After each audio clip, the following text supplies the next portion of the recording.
is good, TPA Podcast? It's your boy Big Holla. We are back again, and we have two special guests today. Go ahead, introduce yourself. Hey, what's up, y'all? My name is Million. And I'm Trey. And this is Listening to Millions, man. Listening to Millions. It's deeper than a podcast. Come sit down with us. But today we with Big Holla, man. You know what I'm saying? We in the building. Make sure y'all go check out the episode. Were y'all able to get the footage and everything straight? Yeah, we got everything straightened out. It's I ain't gonna cap. It's salvaged though. It's real. Yeah, it's salvaged. Like a whole bunch of shit had went wrong. No cap. You ever heard of what can go wrong, will go wrong? Yeah. That's what happened. Like, oh my mama. So we got like we're picking it piece. We're like, oh shit, okay, where was this at? And now we're trying to fix it all together, and then we're gonna have it out and ready by probably 2 or 3 weeks from now. Damn. Yeah. Yeah, man. Sorry. Bro, I was on there dropping gems, all right? Gems. Boy, Straight come on. diamonds. What we doing? I kid you not, bro. Straight diamonds. Facts. But what y'all into these days? Man, podcasting. Okay. Trying to get these grades right. Okay. And that's pretty much it. Shit, same thing, man. School, work, and more work with this podcast, bro. Mm-hmm. That's my name. What school y'all go to? Fort Valley State University. Y'all- FVSU. Y'all like it down there? I love it. Me and Mel got mixed opinions, but we have different experiences there. Okay. So yeah. I like it. I like it. I have some hate things with it, but for the most part, I love it. So give me 3 pros of the school. 3 pros. Go for Like personally or just personally. All right, Three personally. of your pros. the women. I feel like yo, bro. Ain't no what yo. Bro, he's capping. He's capping. Look at his face. He's capping. He's capping. They love him too. I really wish I was. He's capping. They love him too. Women. It's because they love you or because Yes. they're quality. They're not quality. They're quality, bro. You got some quality out there. I ain't gonna say it's like the top of. Come on, bro. Listen, we won podcast. I'm working with you. All right, so women. No, y'all gonna give 3 separate pros, all right? In my specific department, it's so much like love and interconnection and opportunities within that department, in the business department, and probably the family feeling. Okay. Like everybody knows each other. It's pros and cons to that. I'm not gonna lie. Yeah. But everybody knows each other and everybody has some sort of respect for each other. Yeah. So what's your 3 pros? My 3 pros, yes, it is a really small school. I do like that because it's really quiet. Like, shit. I don't like waking up and hearing a whole bunch of goddamn cars all the time and shit like that. So I like that aspect of it. I like he said, there is connections. Like, everybody knows everybody for the most part, or has seen somebody, or will fuck with you just because you go to that school. Yeah. You know? And then my last one would be the women love us. Like us. They like us. The women like y'all? All right. like us. Yeah. So now give me 3 cons of the school. You go first, all right? Because you went first on the pros. All right. The 3 cons is in the middle of nowhere. Like nowhere, nigga. We don't have a Waffle House over there. We don't have an IHOP, nigga. Everything shuts down at 11 o'clock on the dot, nigga. So like it's nothing to do but drink and beat Doonies after 11? Hey, Exactly. Keep it a bean. Unless you want to go 30 minutes out, that's about it. So you gonna be wasting gas. And then it's in the country. What's another one? So I got 2. Shit. Honestly, the women. I don't know what you mean by quality women, nigga. I don't know. What do you mean by quality, He's nigga? tripping. We for the most part, man. our women have the same build. Yeah, you trying to They get us got all canceled? the same archetype. He trying to get us canceled. Yeah, we're wrapped. It's wrapped. Y'all don't got no. But if I fucked with you, you know, there's something special in you, though. You know. Oh, here he goes. This is a sick nigga. This is a sick nigga. If I fucked with you, there was something special. I seen something special in you. So yeah, that's my 3 negatives. Bro, my 3 cons is damn, I can't even think no more after this nigga went up here on his future shit. All right, the size of the school is also a con, like it being a small school. Okay. And with the fact that I do a lot of shit on campus, my name is floating around in conversations that What you mean? Like you do a lot of shit on campus? like I'm for 2 years I served on Royal Court, so I was Mr. Junior, and after that I served as the first attendant at Mr. Fort Valley. Yeah. I'm a RA. I'm a part of a fraternity. Part of a boys to men. Like I do like a lot of things on campus. So with that, it involves my names to be in rooms that sometimes they should be in. It should be in a conversation shouldn't be in. So that's word number 1. A lot of gossip. Con number 2. It's the same. Like the only other two cons to me is the fact that you're in the middle of nowhere, like literally nothing, like. But he said it, grass, plains, and cows. Like, I ain't seen my first collection of cows until I got to Fort Valley. That's crazy. And he doesn't have a car, so it's like he really don't. Yeah, I'm really outside. I lost my car last semester. So you be out here like Tariq walking everywhere. On my mama. Or I have somebody like, I call my LB or my knee. I'll be like, hey, bro, can you take me here real quick, bro? Oh, LB Line Brother? Yeah, Line Brother. Okay, yeah. Yeah, but hopefully, I was on the phone with the people today. They said my car gonna be ready Monday. But they've been saying they said last Tuesday. You know, black folks, bro. Listen, ladies, this is a code for he don't got a car. Oh my God. Listen. Look. My car in the shop. I got a whip, but it's in the shop. Oh my God. You know what? I swear I haven't seen this nigga's car once. Oh my mom. He's all right. I ain't never seen this nigga's car. All right, so on Monday when I go to Atlanta, I'm tagging both of you niggas. I'm tagging both of you niggas on the post, and I'm like, fuck y'all. This nigga don't got his priorities. It was con number 3. Shit. That's really my only 2 cons. I can't think of a third con really. Cause I guess my legs McGee, so that I can't even complain about the gas prices out there. Oh yeah, that's crazy. What made you y'all decide to go to Fort Valley? Shit, what made me go? I just knew some folks that I used to go to high school with, because I started out in Georgia State. I started out in Atlanta, so that's where I was at for a little bit. It was a nice little vibe, but again, I hate the city. Like, this driving shit. Yeah. The reason why we came here so long is because the traffic was so damn terrible, bro. Yeah. Niggas don't know how to drive. They're so impatient, bro. Facts. Like, for real, like I have a homeboy that grew up in Atlanta, and he's always on somebody's bumper. Like, I was taught when driving that you have to see the niggas' wheels ahead of you, so you were able to stop in time, like if they was to hit their brakes. It's supposed to be 3 car lengths. That's what it's supposed to be. Damn near. And that's how it's too many people for that though. Yeah, facts. No, I drive slow. I'm a slow ass driver. I'll say that. But Cause he can't see. This nigga be in this bitch. I be like, bro, he be like, what that sign say? I be like, hey, bro, we getting off at exit 102. He like, you gotta let me, bro, know, bro. You know I can't see signs. And he don't want to get no glass. Strip this man license, bro. Get this man license out of here, bro. He ain't lying, bro. He ain't lying. But I went to Fort Valley. I knew some folks that went down there, so that's really my main reason why I went down. What about you? All right, so I went to Fort Valley because I started off at North Carolina Central. I did my first 2 years of school there, and like my last semester there, I had like a 1.7. Like, I was awful, like, because I didn't care about school. Okay. Like, at that point in time, I didn't see the point. Like, I didn't find a major I wanted to be in. All I cared about was my friends, and like my grandma had just died, so I was really like lack of motivation that last semester. So my parents was like, hey, look, I ain't paying $17,000 a semester for you to go fuck off and do nothing. So my plan was to come back to Atlanta and goddamn go to Atlanta Technical College and become a firefighter. But my dad didn't want me in the house no more. Yeah. So he was like, apply to some colleges. So I applied to Fort Valley because I still had a 2.0 overall. They accepted me, and from there it was just like that first semester there, I ain't have a single C on my report card. Like, so when I got to Fort Valley, it was really my parents' push because that's where my dad got his master's from. My auntie graduated there. My grandparents went there. So it was like a family thing, and I guess they felt like I was gonna be successful there. And sometimes your parents are right. So ever since then, I've been on the straight and narrow. Yeah. How much does it cost to go to Fort Valley? Like $7,000 a semester. It's not a lot at all. With room and board? With room and board. That's tough. Hey, look, I went to a community college. I stayed at my mom's crib. I would advise that to anybody. Graduated with no student loan debt. So. But you ain't have no fun though, nigga. I did. I went out to Kennesaw to have fun. You had to drive all the way to Kennesaw to have fun? Kennesaw not that far from here though. It's like 35 minutes, no traffic. 45 minutes, no traffic. But okay, so where were you able to take the girls? Just like. Well, I had a girl, but through college, so. Oh, okay. So you. He ain't had that problem. That's what he's saying. Yeah. But hold on. But your parents were still at the house, right? Yeah. So you like had sex in not my parents' crib. Oh, over at her crib.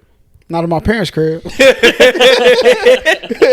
said his mama watched this too. I can't. Yeah. I got you. Not at my parents' crib. Yeah. But you know what I'm saying? I'm actually saving myself for marriage. So Oh, yeah. Cap. Anyway, I could have sworn. No, I was like, okay. I was eating that shit. I was like, you know what, Samad did that. You know, he cool with Samad. That's probably what it was. yeah. Fuck no. But nah, like when you stay home, you gotta imagine you pay $7K, I pay like $2K, right? I'll go on vacation all the time with the extra $5K, and I was working. I was able to work, so like we went on trips. You know what I'm saying? Doonies was getting beat down in all types of hotel rooms. So yeah, that's true. I mean, but like, there's certain life lessons that you learn just from being in college that you don't learn, like on campus, living on campus by yourself. Yeah, that you really don't be learning. I'm very good at learning from other people's mistakes. So I kind of knew like what college I was going to learn there. And then like when my friends were in college, I kind of seen what they went through. So I was able to learn from a distance type, you know what I'm saying? Okay. So I wasn't like that. I have to learn for myself. Yeah, That's what it is. I was one of those kids, like, you could tell me the stove is on, I still go touch it. I had to see it for myself. So what's one of the biggest lessons that y'all learned in college? Shit, budgeting, bruh, for me, because I'm staying off of campus right now because that shit was too expensive for me. But budgeting, learning how to use your money, make $20 stretch a whole week. Yeah. Shit, I'm perfect at that shit. Nigga, I ain't gonna lie, I know how to make that shit stretch, bruh. The biggest lesson I learned is probably time management. That's really what it was. Like, at first I wake up, do whatever, and not really have a plan for my day. So that's what I learned, like how to, all right, you gotta, even if it's not no crazy like strict wake up at 8 o'clock, eat breakfast type shit, you gotta know at least what you're gonna do today so you could have a goal for the end of the day or something you want to accomplish. So definitely time management. Yeah. The only lesson that I wish I would have learned in college that I didn't learn till after college was roommates, for sure. I mean, but I graduated my senior semester was my first year living in here. So, but then I learned the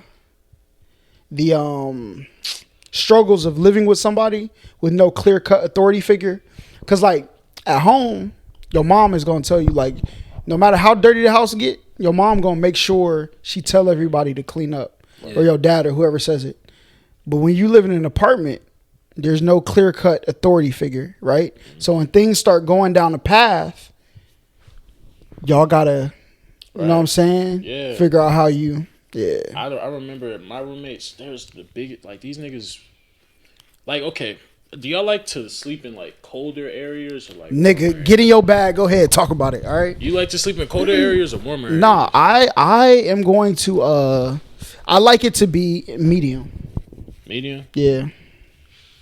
What about you, bro? It depends on the day, bro.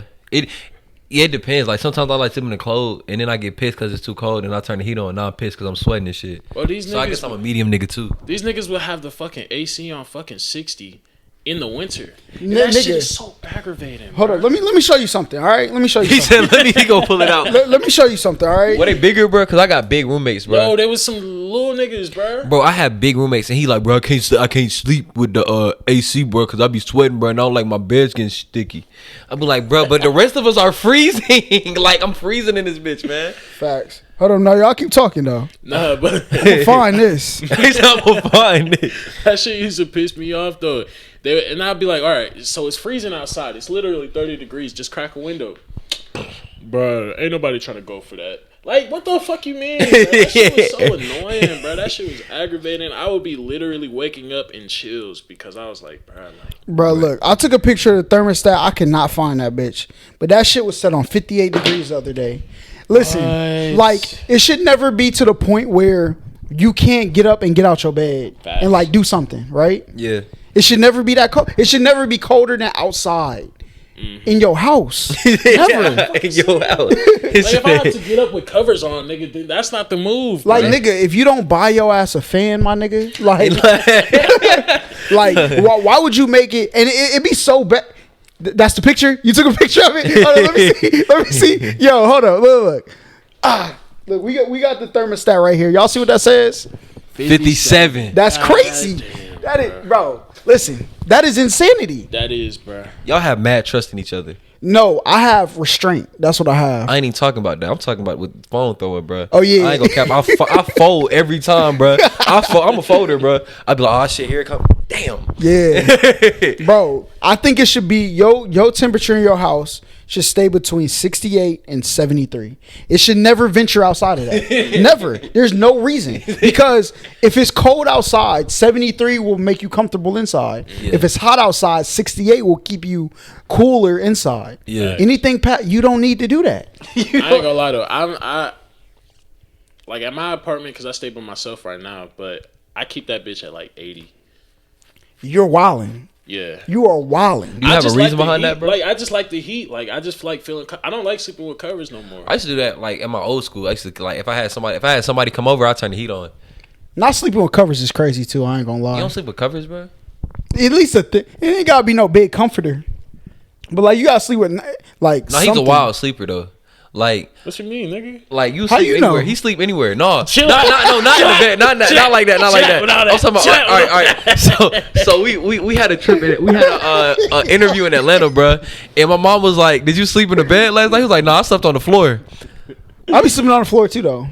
Yeah, I sleep. I can't sleep on the floor, bro. Yeah, and I used to after football practice. Carpet like this is carpet. Appreciate it. That's the first thing I started feeling. I was like, bro, I sleep on that. No God.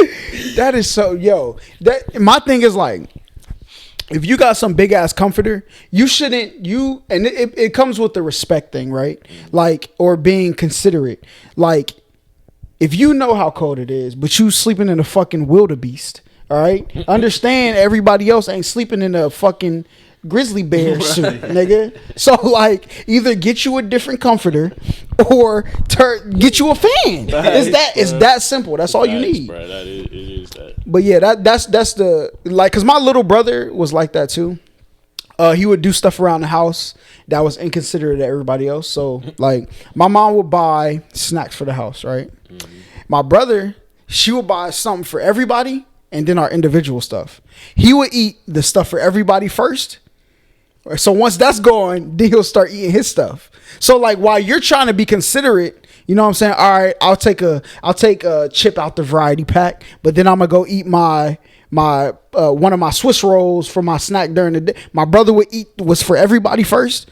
So I knew a level of inconsideration growing up, but the levels of inconsideration I have met moving out is unmatched, bro. It's unmatched. Because when it's your brother, like, you have love for him, so it's like, yeah, I'm gonna hit that nigga, but I ain't gonna try to kill that nigga. Yeah. But when it's a random nigga, I've had roommates, and that's why I can't do these niggas no more. I can't do these niggas no more. When it's some random niggas, bro, everything they do pisses me off, bro. Maybe that's just me. But like, everything they did, this nigga left the toilet seat up. And I don't even give a fuck about that shit. But I'd be like, bro, you a dirty ass nigga. No, I ain't gonna cap. I had pissed my roommate off one time my freshman year, bro. Cause I had this girl coming over. Yeah. And he had food on his nightstand. I was like, I'm gonna fuck with him. Like, his shit was messy. So I was like, all right, I'm gonna clean up his side a little bit. But like, fuck with bro. But he really wanted them egg rolls, bro. And I threw them bitches away, bro. You know, it wasn't egg roll. It was wontons and wonton soup. Yeah. But I thought he was done with the shit. So I threw it away, bro. This nigga, I come in the room, all I hear is this nigga on the phone. Man, this bitch ass nigga Trey threw away my wontons, bro. I'm like, damn. I'm like, I ain't know it was that deep. My fault, bro. He's like, nah, bro. You don't touch my shit. I was like, oh. Bro, and like, I'm willing to like accept a lot of stuff if people are considerate. Like, if I see you making an effort to be considerate, like, I'll let like a lot of stuff slide. Like, I'm not like a person who like leave like my kitchen like super dirty, or you know what I'm saying, certain things I just won't do. Right. And like, if you do it, all right, that's cool. But once it's like a concerted effort to like, or a lack of effort, I'm like, all right, nigga, now you trying everybody who live here, because you like, nigga, this my shit type shit. I'm gonna clean up because it's not my shit, right? Like, you're gonna want to come in here eventually.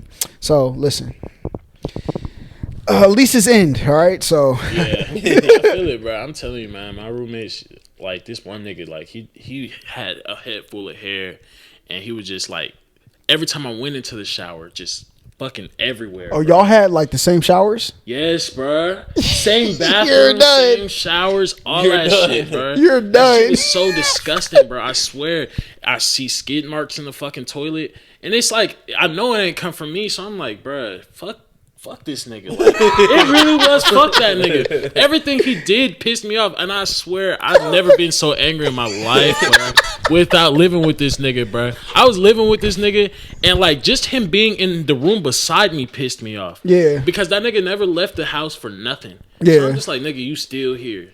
Yeah. Every time he opened his fucking door, nigga, you still here. Yeah. Every time he closed his door, nigga, you still here. I hated that nigga. Bro, Sorry, bro. Bro, look, I'm telling you, that's how it be, bro. So I'm like, man, bro, yeah. I couldn't even imagine. I remember in Kennesaw, the person's apartment that we used to be at, his roommate had caught something you can't get rid of, all right? And they had to Hold on. Wait, what? yeah. So he was like, you know what I'm saying? Things get kind of weird after that, right? Because he came back, he told him, like, oh yeah, you know what I'm saying? This is what it is. You know what I'm saying? They got the same kitchen, same cups, forks, toilet seats. You know what I'm saying? So I couldn't even imagine being in that position. Although there's nothing. I mean, was it like deadly? No, it wasn't deadly. Ooh, that's still bad. That's still bad though. If you can't That get rid sounds of like that, some herp. That's some hurt. No, I ain't gonna cap though. Like my grandpa, right? I don't know if I should tell this story, but you know, older black man, Yeah. right? So my mom had a gay couple friend, like it was a gay friend couple, right? Yeah. And my grandfather had absolutely no clue. Like he was oblivious to the fact that they were gay. He just thought it was little sissies. Yeah. He saw them kiss each other. We were at Thanksgiving and he saw them kiss each other. Every single plate and every single fork that was in that house was gone. He threw them away? Threw them away. Everything that we used that day that was in the sink, he threw it away. And my grandma was like, why did you throw all this shit away? He was like, I ain't catching no AIDS. And then like he was like dead ass pissed. Like I'm 7 years old. I'm like, what is he even talking about? Because I didn't even know what AIDS was at that time. Yeah. I go home to my mom. I'm like, Mom, Papa said they got AIDS in the house. She was like, what? He was like, I was like, yeah. The like gay couple came. He said there's AIDS in the house now, so he had to get it all out. That's why I am so for like the education of people knowing about other people's lifestyles. Because like you can't be treating people like that, bro. That's crazy. You throw away everything in your house. Everything that was used that day. Y'all can't sit here and tell me though. Y'all can't sit here and tell me though. You still eating off the same fork as that nigga. If they did have AIDS, no. Hold on. If they did have AIDS, if they did have AIDS, you still eating off the same fork? No, that's not the problem. The problem is the fact that they're gay. You think they have AIDS. That's the problem. Oh yeah. That was a major problem. Of course, that's a major ass problem. But you got to think about it though. The time in which he was raised, and he's from Detroit too. And AIDS was probably new back then. Yeah, it was new to him. So like, and just hit the block. Yeah, you know what I'm saying? Like, because in his 30s, 40s, that's when they're saying like, yo, only gay people can get AIDS. Yeah. When that shit first came out. So in his mind, like, that's everything. That's how he rationalizes it now. But in 2022, that's crazy as hell. But if you're we're clarifying, that's crazy as hell. Yeah, it's crazy. But look, if you, I thought you just meant like if he gets the other two. I was about to be like, yo. I was about to say, yo. Damn, that sounded bad. Yeah. Oh, God damn. Because what I'm saying is like, bro, it's girls who like suck dick before they came and drank off your cups. But you drink off of them, don't you? What's the difference? Hell nah. I have plastic cups for when women come over. this nigga's ridiculous. No, bro, that's crazy. That's wild. Plus, it saves dishes. Like, and plus, I don't like cleaning after people. I don't like cleaning after people. We had a conversation about Mr. Beast before this. I would like to say you're contributing to the problem. Plastic cups kill the environment, bro. Just wash your glass. You can recycle though. Yeah, you could recycle. Hey, y'all are telling me middle of nowhere, Fort Valley, all right, got recycled.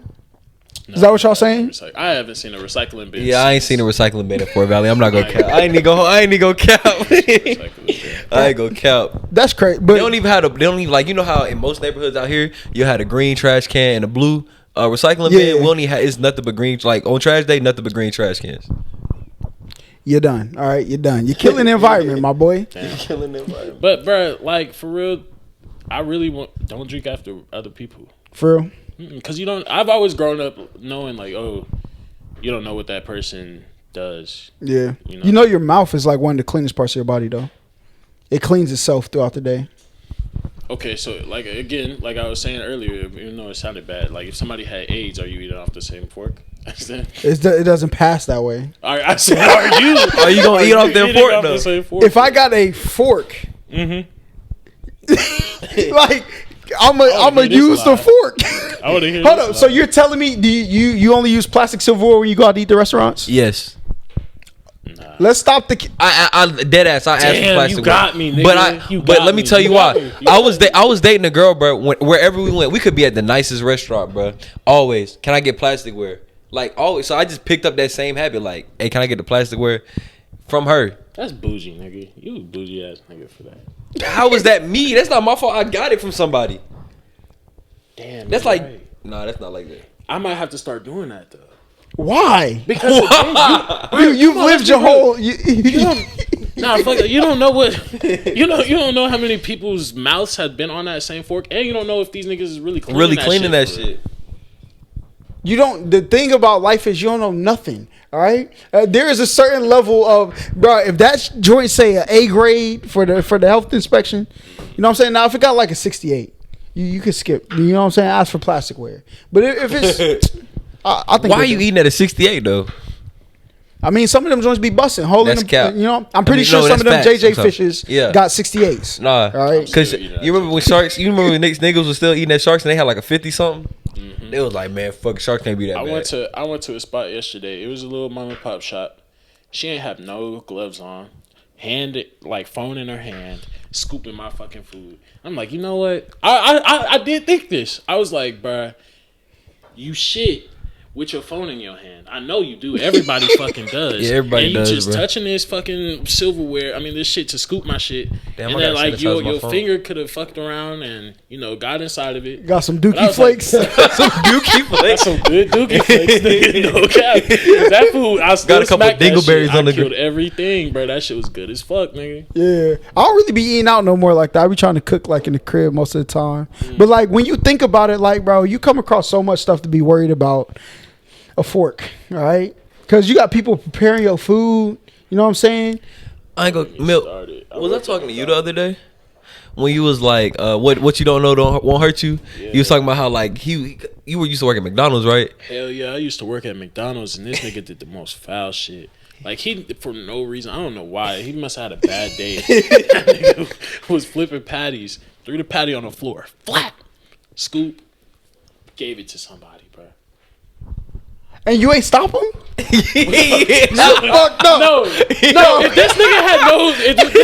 this nigga had no fucking remorse for nobody else's life, why the fuck does he care about mine? He could have gave that shit to a child. He was not gonna give a fuck about me either. Bro, you don't order there, and then whoever you see him hand that bag to, you say, hey, ma'am, or sir, he dropped that on the floor, don't eat that. And then walk, bro, the head out. But damn, I could have said that. See, this is why I think we could possibly just go to hell, cause like there's so much shit that we just have done without even us knowing. Yeah, that we've done bad. We might just fuck around and I might go to hell for that. I don't know. I don't think that'll be. I think intent is like more of why you would go to hell.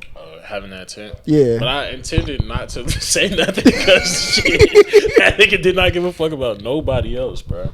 That is insane, bro. Yeah. But you're in a fraternity, right? Yes, I am. What led you to want to do that? All right, so the reason why I joined the fraternity because like growing up, my dad was in a frat. He's not in the same frat that I'm in, but he was in one. And like the camaraderie I've seen from him and his brothers was always cool. And when I got to college, like my dad never said like you can't do anything but be what I am. All he said was I ain't paying for shit else. So I was like, all right, that's cool. He's not paying for you to be anything else. Yeah, like being anything else. Dad, all right. Go ahead. So yeah, so when I got to my first school, the fraternity he was in was kicked off the yard. So at that point, my eyes were open to everything else. And then the frat that I'm in now was my, like, they called my eye the most, Phi Beta Sigma. So when I ended up transferring, it was the same way. The frat he in got kicked off the yard first semester I get there.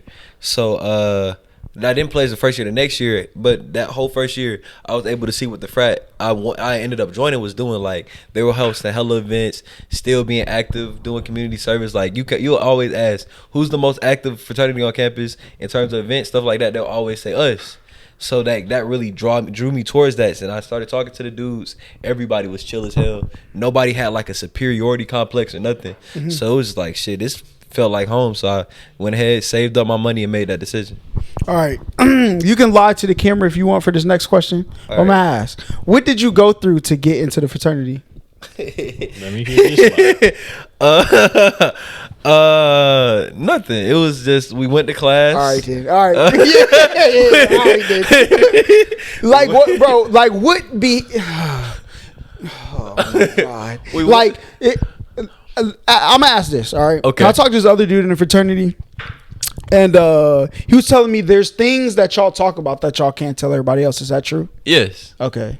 Like, do you think that is the objective way to move like your community forward? Is to withhold information?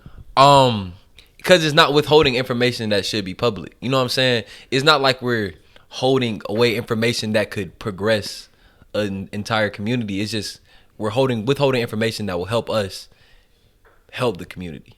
If that makes sense. And not even help the community. You just talking. But you don't think like them knowing the information could like inform them? It's not really nothing for them to know. But could it possibly be helpful? If you're asking if I learned something that will possibly be helpful to the average to a different person, definitely. But I feel like there's certain things that you can learn on your own that we're being taught through the frat as well. Mm-hmm. So like it's like certain lessons that you probably learned on your own that I learned through joining that you just would have never known until we had a conversation about it. Okay. Yeah. So I wouldn't say like it's nothing crazy secretive like Illuminati type shit. Yeah, that's what the dude made it seem like. He was like, yeah, there's things we talk about that we can't tell people. I'm like, bro. Those are the people that flex. Like a lot of people flex the fact that they joined the organization. Yeah. I didn't do that. Like that's what's up. It's just so like those type, not saying anything against your homeboy or nothing, but those type of people. He's not my homie. Oh, but those type of people who make it seem like it's so secretive or so elite, it's not really that. It's just I thought this would help me progress myself, so I did it. I think that's more like Freemasonry, where you get like what you're talking about. Yeah, secret sauce. Yeah, we don't get nothing like that. Oh, look, you gotta realize this is a black fraternity. We still trying black to say, at bro? the end of the day. Yeah. What you trying to say, bro? How we progressing? I mean, we still black. we still black. We all struggling. But Freemasonry is like that's where you get a whole bunch of white people. In Mason's black too, though. Yeah, man. I have a podcast coming up with somebody. His the son of a Freemason, and he's like one of the. You know what I'm saying? His dad is like one of them. All right? That's how my LB is. Yeah. His dad is like he up there in Freemasonry too. That's what I'm saying. But like Freemasonry is that shit that George Washington, some of the presidents was fucking Freemasons. You know what I mean? But I think that's the shit that could help us. But that's this real secret society. Yeah. Like without going off on a tangent though, like the black people we started that are Freemasons aren't really the same as white people. Like it was so it was one Freemason. His name was Prince Hall. Mm-hmm. He was able to get in, and he was trying to get more black people in, but they were like, "No, we fuck with you. We don't fuck with the rest of your people." Mm-hmm. So Prince Hall went off and created his own subsection of Freemasonry, and that's where all black D9s stem from, basically. Yeah. So a lot of the like your boy, his dad, 9 times out of 10 is a Prince Hall Freemason. Okay. Yeah. Quick question though. You know who King Los is? Yeah. You heard his LA Leakers freestyle? Yes. When he said when historically black universities pledge Greek, how'd you feel about that? Because it was the line where he was basically comparing Greek life to being in the gang. No, he was comparing it to you don't get it, so like don't dare speak. No, it was like a I might be getting confused with it. What was the bar? What was the exact bar? He was like, it's like beating on the back of a slave with bare feet when historically black universities pledge Greek or something like that. Like you don't get it. He's saying like no, I gotta know the whole bar though. No, but listen, you're historically black, but you're pledging Greek. Oh yeah. Why not African? Oh, yeah, okay, yeah. Oh, no, all right, now I know exactly what bar you're talking about. Hey, to all the fraternities out there, when you see me walking on the street, I'm here asking a question. All right? All right, yeah, okay, now I know exactly what bar you're talking about. Like, because he was basically saying, like, why are you black calling yourself Greek? Yeah. I mean, I still don't get that. Like, in all honesty, I don't even say I'm a Greek. I just say I'm a Sigma, or I say I'm a member of a Black Greek letter organization. Yeah, because I don't never be like, yeah, I'm a Greek, or yeah, because at the end of the day, like, your morals of doing it is for a good cause. Is what you would believe, right? Yeah. So when I heard that bar, I was like 16, so I was like, oh, that shit was hard. Yeah. But so I never really formed an opinion or thought back on that bar. Yeah. It was something where they were comparing. That wasn't him. It was Daylight. No, not Daylight. It was Killer Mike. Yeah. He said something like Crips and Bloods is the same as being in the fraternity. It is. And that was a statement that I pretty much agree with that shit. Yeah. Like, dead ass. For sure. In the core of what it means to be meaning that of it, like progressing the community. Because look, community resistance and progress. That's what Crips stood for at first. So in the basis of what it was, it's just joining the organization just with different outcomes. That's why we was trying, because there was my barber is like a banger, right? Yeah. Another barber in the shop, he's a fraternity, and I was explaining to them, like, at the premise, at the core of both, they were meant to do the same thing, but like once the media gets a hold of one, that, come on, it's black, all right? Listen, we're about to get y'all up out of here. So they demonize. So just like, I guarantee you, our kids are going to learn the Black Panthers as a gang, because they have control. If you have control of who teaches it, right? Yeah. They're going to teach kids that, look, they were walking around with gun. They're going to forget the teaching of what it actually is, because I think it doesn't fit their perspective of how they want to write history, right? So eventually they got the Black Panthers. They moved what people thought of them. They did it with gangs, got them out. I think they're going to come for fraternities next. They're going to make those into like a, look at what they used to do to each other. It's going. But the only reason why I disagree with that is because a lot of us, like, we've been around for 108 years, my frat. A lot of them been around for over 100 years. So it's like, if you haven't done that yet, because the way that they've demonized gangbanging, it was almost instant. Yeah. You know what I'm saying?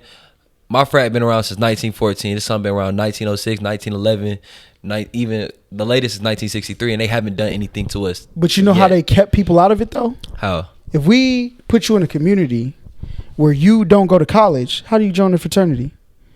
But now we have a absorbent amount of people gaining access to college campuses to be influenced by it, right? It's becoming, you start funding HBCUs, you get people donating millions of dollars, paying tuitions at HBCUs. You didn't have that back then. So now that is becoming a thing, because like a gang, you're born into it. Yeah. So if you was born on this block, you are going to be a Crip, all right? So you come up through those teachings. There was no barrier to entry. Yeah. That's why I think fraternities lasted so long.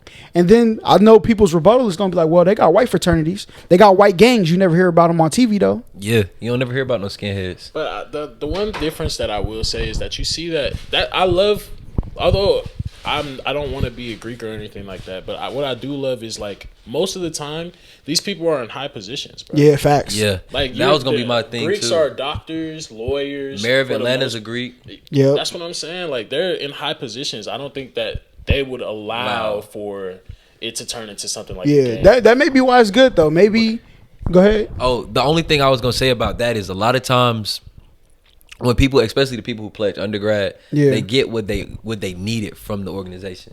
So like by the time they get in those positions, they're not really fending for Greek life as a whole. They'll probably only fend for their organization, and that's all they'll care about. So like that's the one thing that I will offer as a con. And like your favor is, like, it might be a point in time where the people who did join these organizations get to where they seek everything that they wanted from the org. They probably won't even care what people are doing or trying to do in the demonization of that same org. Yeah. So. See, that's the only thing. I just want to be able to, like, I think knowing about it, because I never really cared either way until some people told me, like, yo, you can't shimmy, they gonna jump you at the party. Until I had no experience with fraternities until then, right? And I'm like, what? Like, I didn't think it was that deep, right? To me, as people, if y'all feel like y'all want to be buddies. That's fine. You don't gotta hate me. You know what I'm saying for that. Yeah. And then, I dated I can't say that. Nah. So I just want to understand it because I understand gang culture. I'm not gonna say 100%, but I understand the principles of it more than fraternity. So when I meet people who are in fraternities, I ask them like, why? You know what I'm saying? What makes you? You know what I'm saying? Because I know a lot of people who get into it for like the women and stuff. So. Yeah. So like with that's gangs, a plus though. But like with gangs, I don't really understand gang culture for real. But like, is there anything in gang culture that's there to actually help the community? Everything was originated like that. But like when you cut the head off of an organization, that's why if you know like strategies of war and things like that, if you take out the person who is the brain behind the operation will fail. People will fin to be the leader because that's what people do. When you have people who a chain of command, you have the one at the top. If you could take the one at the top and the second tier of people has 3-4 people in it, but then tier 3 has 2 or 3 people that think they're more justified than the 4 in the tier above, then you cause anarchy throughout that organization. And that's how you end up with where the gangs are depicted as now, right? So when you're looking at it, you're looking at gangs as a perspective of what they show us now. But what they were originally, bro, they was throwing block parties. They was paying people rent. They was protecting store owners. They were policing their own communities with it. But we can't have that because where does our money come from there, right? And a lot of it was done through means that maybe the government didn't agree with, right? So, and the government can say they don't agree with it, but they would, the same way block 1 protects themselves from block 2 is the same way the United States will protect themselves from X country, right? It's the same concept. It's just who wants to be in control of it. That's all it is. It's just a smaller scale of the same thing. So I learned a lot of structure I learned a lot of my moral principles through gang culture. For real. Like people who are in gangs teaching me, yeah. Because you got to think like, who's going to teach you to respect people more? The person who, in a dispute, they call the police, or the person that's in the dispute may end up in a situation that loses their life. That person is going to teach you to be more respectful than the one who, so he busted my window, call the police. You're not really in an altercation.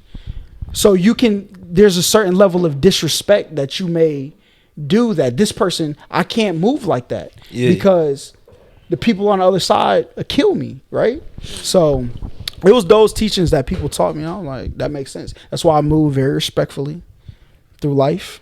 And that's why I think certain people don't, because they've never been in those situations or been taught that, listen, dying is a possibility of your actions. So make sure the way you act is in line. Accordingly. Yeah. So do you know what the difference is between a real nigga, a street nigga, and a hood nigga?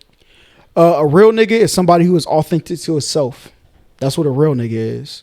A street nigga is a nigga who does street activities, right? I am subscribed to the streets, the code of the streets. That's what I subscribe to. A hood nigga is a nigga who was raised in the hood.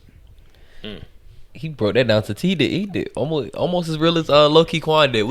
Because we got that question from we had this dude on our pod yesterday. His name Low Key Quan. He's a local rapper in Fort Valley. Okay. And you might not have heard of this. You know Chino Cappin. I think I heard of him. Yeah, he's like probably the biggest rapper in Fort Valley. Like he real plugged in with him. So we had him on the pod just to talk to him and see like what that camp is all about type shit. And then Mill had posed that question like, what's the difference between a real nigga, a street nigga, and hood? Because we were never like I'll be the first to tell you, I grew up in a gated community. I know nothing about gang culture. Like, but you're a real nigga though, because you are authentic to who you are. You're not pretending to be somebody that you're not. You're a real nigga. Yeah. Right. Yeah. Like that's.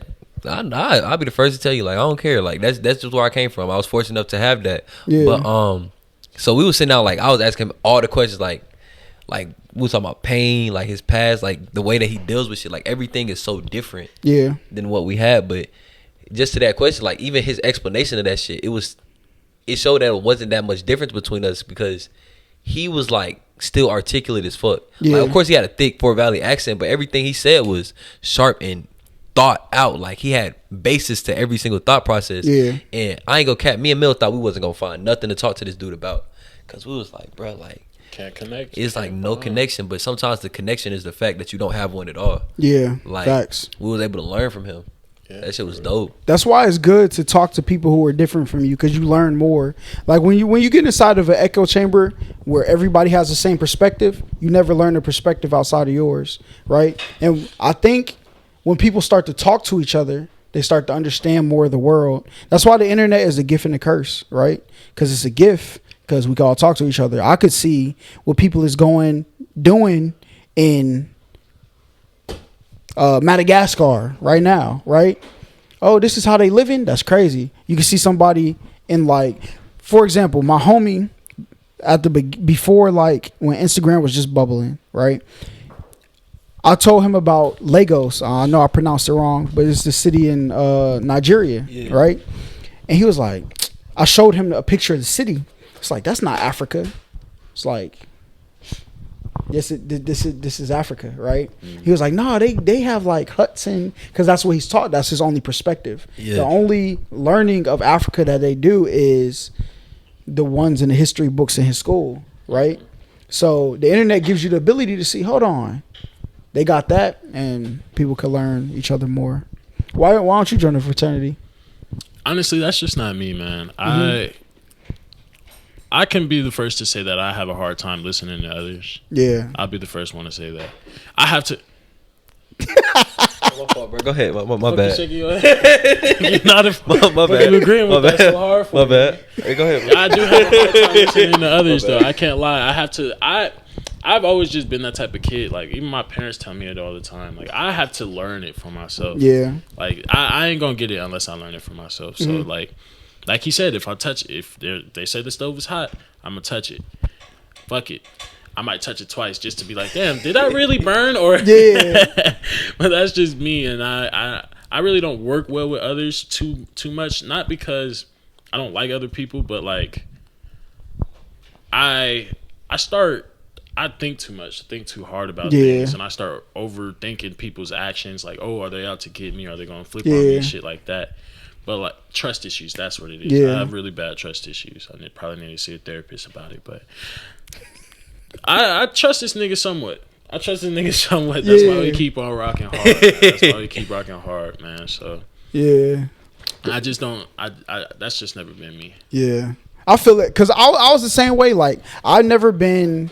Like I was always on the sports teams in college. Yeah, I mean, not in college, in high school, but I didn't like hang with the basketball team.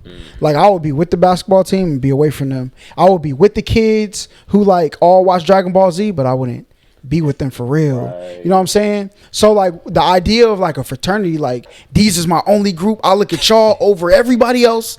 You know what I'm saying? It's my brothers, my organization. Then y'all, I don't look at people like that. That's a major misconception. Okay. Like cause you like my line brother Khalil, mm-hmm. He's ducked off as hell. Yeah. Like you'll never see this dude, but he still joined because he knew there was something he wanted to do. And whenever we have something where we need to do, he'll be there. But when it comes to just like hanging out with us, like he'll come around every once in a while. But that's not really his steez. Like he like being by himself and with his girl. Mm-hmm. So like at least in my organization, it's space for everybody. Yeah. You know what I'm saying? You don't got to be the dude that's the ladies' man. You don't got to be the computer geek. You don't got to be the best student. You don't got to be the hood nigga. Like you can just be who you are. Yeah. And come and do whatever you want to do. Like. I'll be the first to tell you I'm probably with Million more than I'm with my LBs, but when I come around them, it's still like love, it's still love. Yeah, that's why I think it's good. You know what I'm saying? That's why I wanted to have somebody on the podcast that was in a fraternity to explain. Cause I think like the people who join it or they come up in the lifestyle, they know. Yeah. Like you had a parent who was in a fraternity, so that's why you knew. I didn't know anybody in a fraternity until I got to college, right? Yeah. And even then, I didn't even really talk to somebody in a fraternity about being in fraternities till maybe like 2 months ago. Like, because I didn't know nothing, but I didn't really think to like look into it. But I think that's why these conversations are good. But how much easier did it get to get the hoes after you join? All right, for some people it's way easier. Like it was rough for me because I was already okay. it was easy for me to get girls before I joined. Yeah. So the fact that I joined made it hard because girls assumed that it was easy for me to get girls. Does that make sense? Okay. So it was like some reverse psychology shit. Yeah. So every time I try to fuck with a girl, she'd be like, "You probably got all the girls on you," but every girl is saying that. Yeah. Like, but do I still have like situations where girls throw themselves at me? Yeah, but it is. I don't think it was much more than what I had before I was Greek. Like you was Mr. Bitches before. I'm not trying to say it like that, but like it didn't change. Like I didn't need Greek life to get women, so it didn't change. How you begin with like your hoe getting skills is good down in Fort Valley? Cap as hell. You only fuck with the special ones. On my mama. Every time me and Mel go do something and I post us on our story, the first thing they say is, "Damn, your co-host so fun." Don't let this boy cap me. Nah, bro. I really just be staying to myself. For real. He's capping for the camera. I'm dead. I really just be staying to myself for real. Like, on some real shit. Like, really. Some girl gonna see this. All the girls gonna hit him up like, "I seen your clip. You said you stay to yourself. You ain't want to mention me." And you know what he gonna say back? He's gonna be like, "Nah, you the special one I was talking about earlier." That's what I know. Niggas like you, bro. I know him. I see him from a mile away. I'm telling you, bro. It's such a tricky thing with women too, because like you was talking about, like, you can't let them know that you have hoes, but then again, if you're a nigga that don't get hoes, then now they look at you like you crazy. Like, if you're a nigga that don't get hoes, then they don't want you now. Has that ever happened? Like, they want niggas that they want you to. They want niggas who have the potential to get hoes. Yes, they want to know that you could get hoes. Yeah. But then again, it's like if you get too many hoes, it's now it's a problem. Yeah. But that's what you was looking for. Hey, our hoe is respectful, ladies. All right? No, women. You know what I'm saying? Women. Yeah, they want to know that you could get women. Yeah. No, there's a difference between women and hoes. Yeah, for sure. There's definitely a difference, bro. What's the difference? Shit. Like a hoe is based off of your moral character. Okay. Right? I think you could be a woman and have sex with a lot of people, and you could be a hoe that has sex with 3 people. It's your moral character that's behind it. I think that's the difference. A moral character? So that's kind I ain't of. If gonna. you're a woman, You don't think a woman can have sex with a lot of people and have respect for herself? I mean, you could be a hoe and not have. Have respect for yourself though. Like, I'm with Amber Rose, bro. Like, I'm hoe. That's what I'm saying. I'm pro body. I respect her so much, like Amber Rose, and I was just about to say like Megan Thee Stallion, but I don't know about them for real. Yeah. But I know that Amber Rose, she owns her hoe, and I would see her as more. I would respect her more. How's she a hoe though? She's slut walk. She said it. Slut walk. But the narrative I don't believe in behind hoes her, though. I don't think there's such thing as a hoe. I feel like people have sex. It is what it is. Yeah, that's what I think too. I don't really think, to be honest, there's really just live your life, bro. People are gonna label things the way they want to label things. You know, what I'm saying? You know, it's crazy. It's nasty when you start, because I know a nigga that had sex with over like 300 women type shit. And nah, that's a hoe. That's disgusting, bro. Like that, there ain't no fucking. The word hoe is gender neutral. Oh, that's crazy. And this nigga is fucking 20 something. Yeah. I know somebody been on a podcast that's at 150. 150? Yeah. That ain't too bad. That's bad, nigga. Hold up. What's your body count? I don't have one. I don't have one. You know I have one. I don't do body counts. Yeah. I don't even count really. Yeah, I stopped. It's not crazy. It's not a crazy amount though. Yeah. But you said 150 not crazy though. So not crazy to you is between 0 and 150. So I just want to put that out there for sure. But yeah. once you start cracking like 200, 300, and if you get to 1,000, I don't even respect you as a person. That's disgusting. And that's for niggas too. If a nigga, and it was a nigga that told me that. I was just looking at him like, bro, where are your priorities? You know how much time you have to put into that? Yeah, facts. Mad people you got to hit up, serenade, you know what I'm saying? Invite over people in your space. And then also you got to think, like, he's not hitting the baddest bitches every time. Yeah, bro. niggas hitting 2s and 3s sometimes. That's what I'm saying. So you just fucking 2s and 3s, you have no respect for yourself, bro. Yeah. I can say my average, like if I did an average, like look wise, like is a 7. Nah, not even 7, 8. Like I only objective or subjective. Like you think they're objectively 8s? Like everybody gonna say they 8s, so they was the apple of your eye. They was special, so they was an 8. baby, you was special. You an 8 of my eyes. Nah, but for real, like I don't think I'm not out here fucking ugly women. Like for real. Like if I was out, if I showed you some of the bodies that I hit, they're not ugly. Yeah. I don't do ugly. Damn, that sounds so bad. That sounds so. I mean, not really. But see, beauty is in the eye of the beholder, though. So yeah, I like big girls too. Now, I love. If that's the case, I ain't never hit nothing ugly then. Beauty is in the eye. Everybody I had sex with is you're a beautiful woman. Thank you. Famous philosopher once said, "If she's not 280, she's not a lady." It was Gideon. My mom. She ain't no fun if she ain't 200. Hey, say that again. What Gideon? If she ain't over 280, she's not a lady. If she ain't over 280, she not That's a lady. a lot of lady. Hey, Lizzo, give my man Gideon his shot, bro. All right. My mama, he's waiting for you. 280, she not a Do you know Gideon too? I don't know him personally. I never met him personally. Gideon? He has like a cult following on YouTube. He just goes around doing wild, like whatever the fuck he wants to do. Yeah, that's the best way to explain his niche. Like his niche is I do what the fuck I want. Yeah, he is a pure entertainer, Marcus bro. Cousins, that nigga that be calling himself. Yeah. Well, the guy who hit 150 bodies on the podcast, him, and I'm wearing Gideon's merch to do the public interview tonight to ask people do they wear condoms. Do y'all use condoms? Yes. Well. A lot. Okay. Wait, like name the scenario in which I use condoms. Do you usually use condoms? Like, what define usually? Come on, man, bro. What are we doing? If somebody were to, like, okay, there's people who are smokers, they wake and bake, you know what I'm saying? They're smokers. There's people who smoke, you know what I'm saying? Oh, there's a kickback tonight, I'll smoke, you know what I'm saying? Oh, you know what I'm saying? We're about to go to the movies, I'll smoke. We're about to go out, we'll smoke. I wouldn't consider them like a smoker. So are you, do you smoke weed or do you not? Or do you smoke weed or not really smoke weed? It just depends. Okay, so if it's new, like I ain't never talked to you before, like had sex with you before, condom first. Like if we make it past 2 times, first 2 times, I gotta gain trust. You know what I'm saying? We have to be in a relationship for me to just stop using them, and I gotta know you got birth control because I'm absolutely terrified. I'm terrified of diseases in children. But you know, like birth control don't stop diseases, right? But if I'm with you, you know, I wouldn't have that issue. I would hope to trust that person I'm with. You know what I'm saying? Listen, do you know what the word incubation period means? Yes. What does it mean? It's the window in which a woman can get pregnant.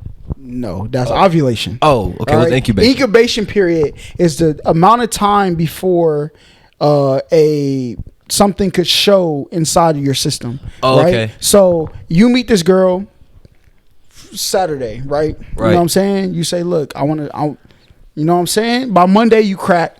You're like, damn, this bitch is, you know what I'm saying? The next weekend comes, you crack again, you know what I'm saying? Got some free time. And you're like, yo, I really want to take the strap off.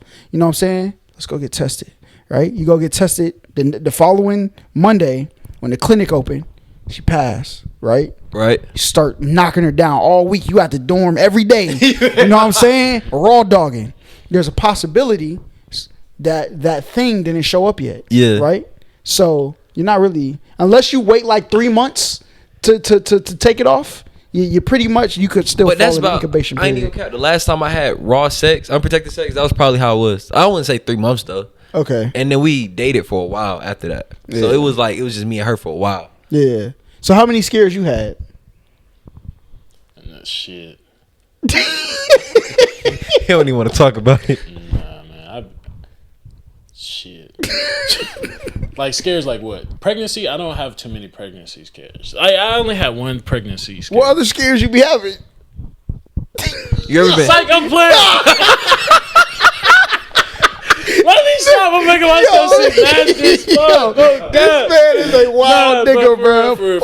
What type of scare? I only had like on some real shit. I've only had one like scare where I was burnt. I'm gonna be honest. Okay, I was burnt once. You gotta learn those lessons though. I was burnt. I was like 18. You do gotta learn those. First person I told was my mom too. She was so disappointed. Yeah, my parents took that shit too far, bro. Like that. Like I called my mom and I was like, cause I was scared. I was like, yo, I got burnt. She was like, she just busted out in tears. You don't care about your life? I said, damn, like, I don't care about my life. She started assuming that a nigga was gonna die and shit. I was like, damn, mom. Like, Nah, my mom laughed. Was it like something you just had to like take a pill for or something? Yeah, a shot in the ass and a pill. Same. Same. Shot in My the mom ass. laughed at me the whole time too. For real? Yes, I was like 18. Bruh. First of all, I haven't had like enough. First of all, I was in a relationship from 15 to 21. Mm-hmm. I was in a relationship from 21 to 27.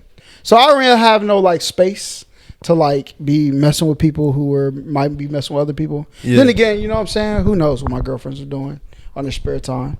But I believe they were pretty solid. You know what I'm saying? So I really haven't gone through that. I can't even imagine. I don't know what I would do if I woke up in the morning and was like, this feels kind of weird. Like, what made you go get checked?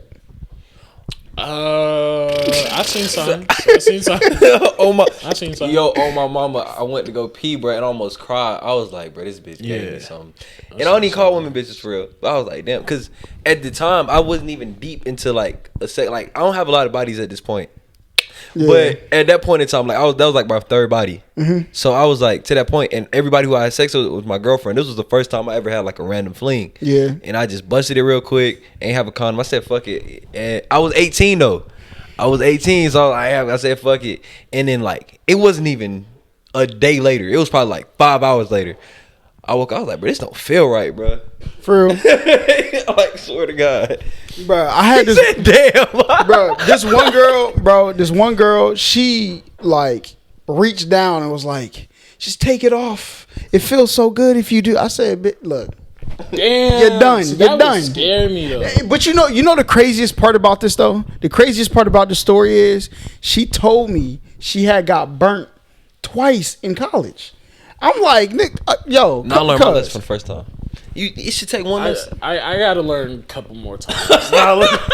I do gotta touch that stove a couple more times. That's crazy. Bro, that's crazy. He didn't even laugh. He said that. Nah, bro. But look, so, because she was telling me the story, and she was like, one of the fraternities in her campus, somebody on the campus got it. Or somebody in that fraternity got it, and by like the end of the weekend, like the whole school had it, because like they were like the fraternity, right? So all the hoes were there. They was cracking, switching, cracking. You know what I'm saying?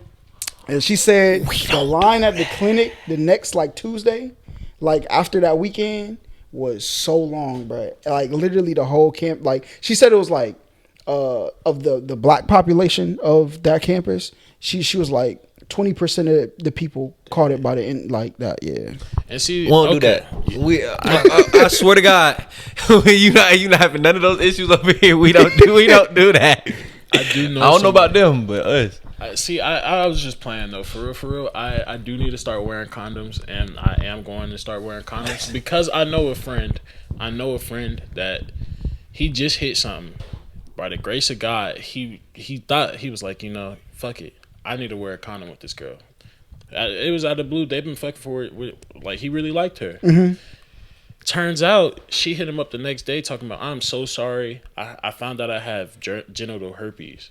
And I was like, damn, bro. And he wasn't going to go get tested. I made him get tested. I was like, bro, you need to get tested. Yeah.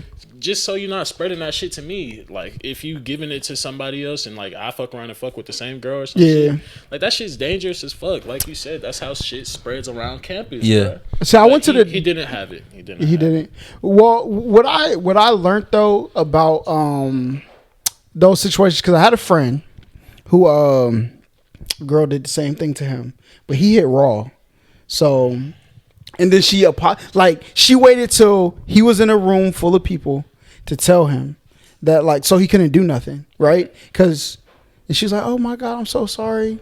You know what I'm saying? She told him, right? So when like I said, I'm a person who learned from other people's experiences, right? So I started doing mad research on it. Apparently, there's like 6 types of herpes, right? One of them being chickenpox is a form of herpes. There's the 2, like the 1, like there's HPH, whatever. HP.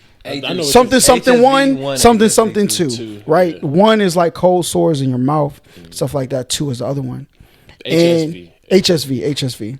But when they said you can't get tested for it unless you have a flare up.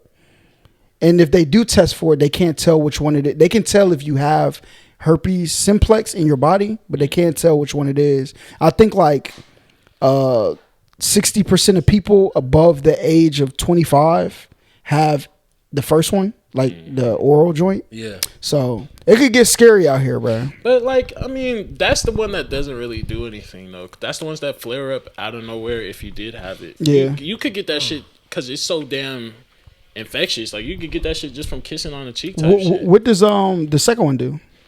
I think they both don't do nothing. Nothing Nah, serious because he tested flare for ups. it. Yeah, he tested for him. He didn't have neither one of those, but we was doing research on it, and those ones don't really matter. It's the genital herpes that's the ones that's like, you know, you'll start getting boils on your dick and shit like that. Yeah, that's the dangerous one. That's the one that and that's why I said I'm really about to fuck around and be celibate because that shit's really nasty. I ain't had. Ever since I got out of a relationship, I ain't did nothing. Cause it's not, now I'm not intrigued by that type of lifestyle anymore. Yeah. So now it's just like, I'm really just focused on what I'm doing. Yeah. I don't know, maybe I'm a little bit more focused than what I was before. When all I was worried about was pleasing somebody else. Yeah. And doing what I got to do to keep it. Now it's just like, shit. It is what it is. It is what it is. It really is, bro. I ain't gonna say I haven't had no pussy in a minute, but I'm really gonna start taking that shit serious for real. You should, bro, because it's not worth it. The consequences of what could happen is not worth even the chance, bro. It's temporary. It's all temporary too. Yeah. It's like a temporary feeling that you're gonna get with somebody, and then afterwards, just raps. We're talking about some crazy shit. Who is your target audience with this podcast? I never got to ask when you came on our show. It's the people of Atlanta. Oh yeah, Atlanta. They need this conversation. Let's keep going. They need this conversation. I think like 2 out of 3 people in Atlanta have. Let me check the stats real quick. Because that's a dangerous ass that's number. that's 2 out of 3, that's nigga? 66.7%. Yeah. Let me see. Y'all keep talking real quick. Percentage. 2 out of fucking 3. Nigga. I ain't gonna cap on. I didn't draw a blank. That's why. But I know for sure I'm not fucking nobody in Atlanta Raw. I guarantee that shit. I'm not fucking nobody in Atlanta. Oh, it says. Hold up. The national average is about 25%. For what? For So that's just like 1 out of STDs 4. in general. Yeah, 1 out of 4. That's 1 out of 4 people. For STDs in general, like, or is that No, a that's specific? for herpes, genital herpes. And they say like it could. And here's the thing, bro. It could stay in your system for 30 years without ever showing itself. Yeah. And like, bro, look, I'm telling you, when other people go through things, I look up mad shit, bro. Yeah. They said like the reason why it's hard to cure is because when it's not, when it's dormant, it is in like the base of your spine. Like it stays in the base of your spine. So that way, like it's hard for them to give you like a medicine that could reach your spine without harming you. Yeah. Damn. So you know what I'm saying? If you got a chip. Oh my god! Yo ass, he just made that whole entire shit up. No, I swear to God. I swear to God. It's in the base of your, I swear to God. I put it on everything. So Elon Musk is. No, I'm not saying that's You why he said made it Elon though. Musk is fucking curing herpes. So, Elon Musk might have herpes though. That's crazy. Yeah, That's why he's Elon, doing it. I ain't say that, bro. saying Sponsor my that. podcast. I don't think Elon getting bitches though, for real. What? What? That He's nigga's Eddie Tony married? Stark, nigga. What is? I thought he was married, or he just got a kid. Oh yeah, he is married. He's married to that lady who does she's an artist. They got weird Bro, names. Jeff Bezos ain't getting bitches like that either.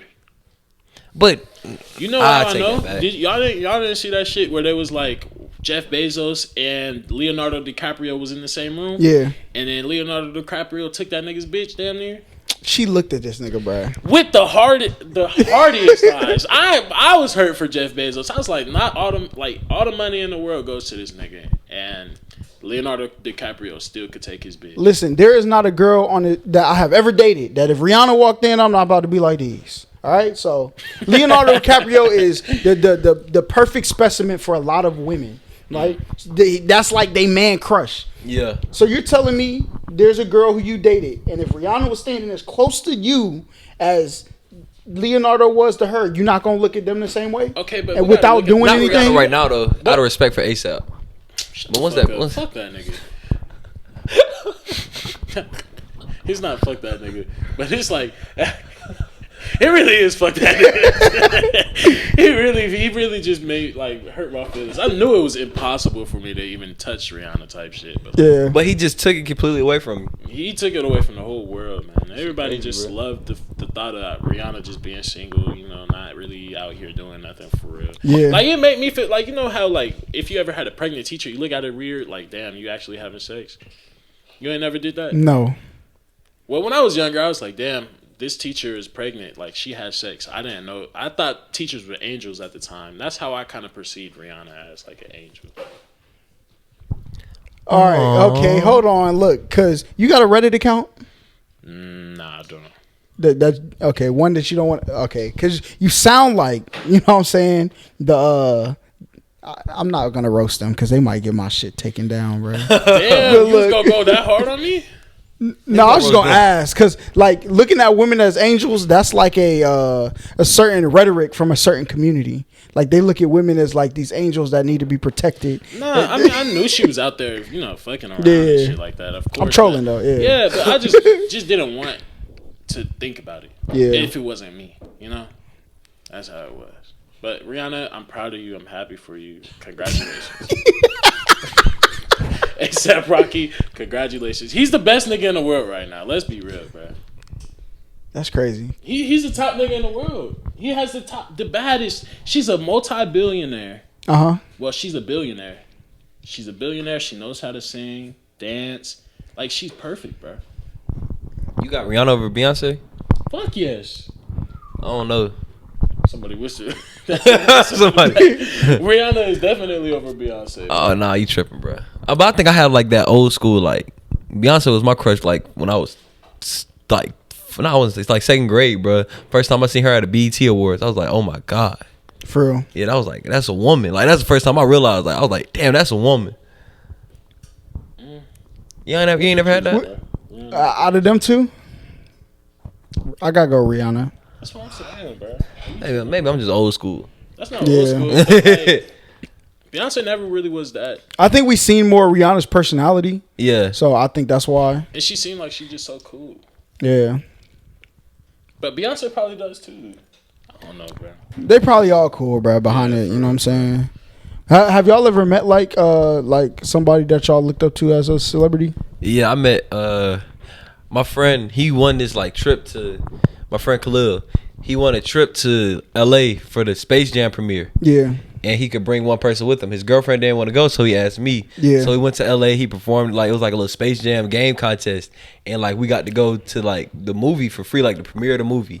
So like we on the red carpet. I met Chris Bosh. I seen LeBron James. I didn't get to take a picture with him or nothing. I got a high five. That was it. Yeah. RDC World. Like, for a lot of people, that's not a lot, but I was like, damn, that's RDC World right there. Mine and Jared Dudley. That was probably my favorite. Jared Dudley. I just didn't know that, like, he looked like a fucking egg in person. No offense, Jared Dudley. I don't know if you remember taking that picture with me, but you look like an egg, bro. That's tough. Nah, I've never really met anybody famous for real. Yeah. Ran into it. Cause and like you guys know famous people like from Atlanta because y'all around it. Yeah. I know Huncho. He went to my high school. I don't really count that as a famous person yet though. Like I think like top notch, like A-list celebrity. When you say Huncho, what do you mean? Let's Get It. Oh damn, he don't even know the name. You know. But his song was on the radio today. Yeah. His song was on the radio. Let's Get It. I'm piped up, whole gang blinking on, two-tone fucking on. I never heard that. So, it's on the radio though. I've never heard that song. I don't listen to the radio. Smoke, but if I did, you don't know that? No, I've never heard that. This is the people of Atlanta, bro. How have you not heard? I've never heard that. But when you said Huncho, I thought you know Quavo Huncho. You know what I'm saying? Nah. That's what I was thinking. Because he had Huncho Day at Berkmar. Yeah, nah, we was in Atlanta. Like, Okay. not saying like, you know, I understand. Yeah. But like Migos carry APS. I feel it. Yeah. Are they really from Atlanta? Bro, we not doing this. Omeretta shit is over. Yeah, good night. Yeah. That's why. Okay, this is Gwinnett. I thought Yeah, that's what I was telling you. It was I thought like this 40 was minutes. Duluth. Well, Duluth is in Gwinnett. It's a county, bro. Yeah. Like Fort Valley and Peach County. Okay. Yeah. I'm not from here, so I really don't. Yeah. Where you from?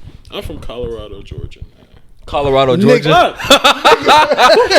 I'm tripping. Denver, Colorado. I'm sorry, y'all. I was about to say Colorado, Georgia. I never even heard of that. I'm from Denver, Colorado. There's nothing out there. You think of a famous person from Denver, Colorado. I don't know, but I'm gonna ask you this though. Peyton Manning. All right, what is the not chances of you marrying Snow Bunny? So fucking low. I don't do white women. Like on the real, I don't find them attractive. Who do you find the most attractive? Black women. Okay. People that relate to me. Somebody like, like somebody that can relate to me. Like if I have a conversation and I'd be like, oh, did you see that look? You knew what that looked like. I can look at my girl and be like, yeah, we knew what that look was. But you can't do that with a white woman. Yeah. You know? What about you, Trey? Oh no, I only like black girls. Yeah. I dated a white girl once in high school, but that was about it. Nah, but I ain't gonna say I only like black girls. I do love black women, but I prefer not to date white women. But I'll date an Asian woman because I feel like I can still bond with other minorities too. Yeah. I can only I just it's something about I just like melanin. Like I just like darker skin. Yeah. I only You like what's most like you? Yeah, so I'm like, I find other races attractive, but I couldn't see myself being in a long-term relationship with anybody outside of a black woman. So what do you think about people who have the rhetoric online talking about like, oh, you know what I'm saying? I don't really mess with black women. I feel like it's stupid. Like, because a lot of the people who say that, like, the D1 athlete jokes, and majority of the D1 athletes look like us, like dark skinned dudes, you know what I'm saying? So, but I think dark skin in the building, you know what I'm saying? in comparison to the other people in the world, that's crazy. You a light skinned nigga. You're definitely a light skinned. That's crazy.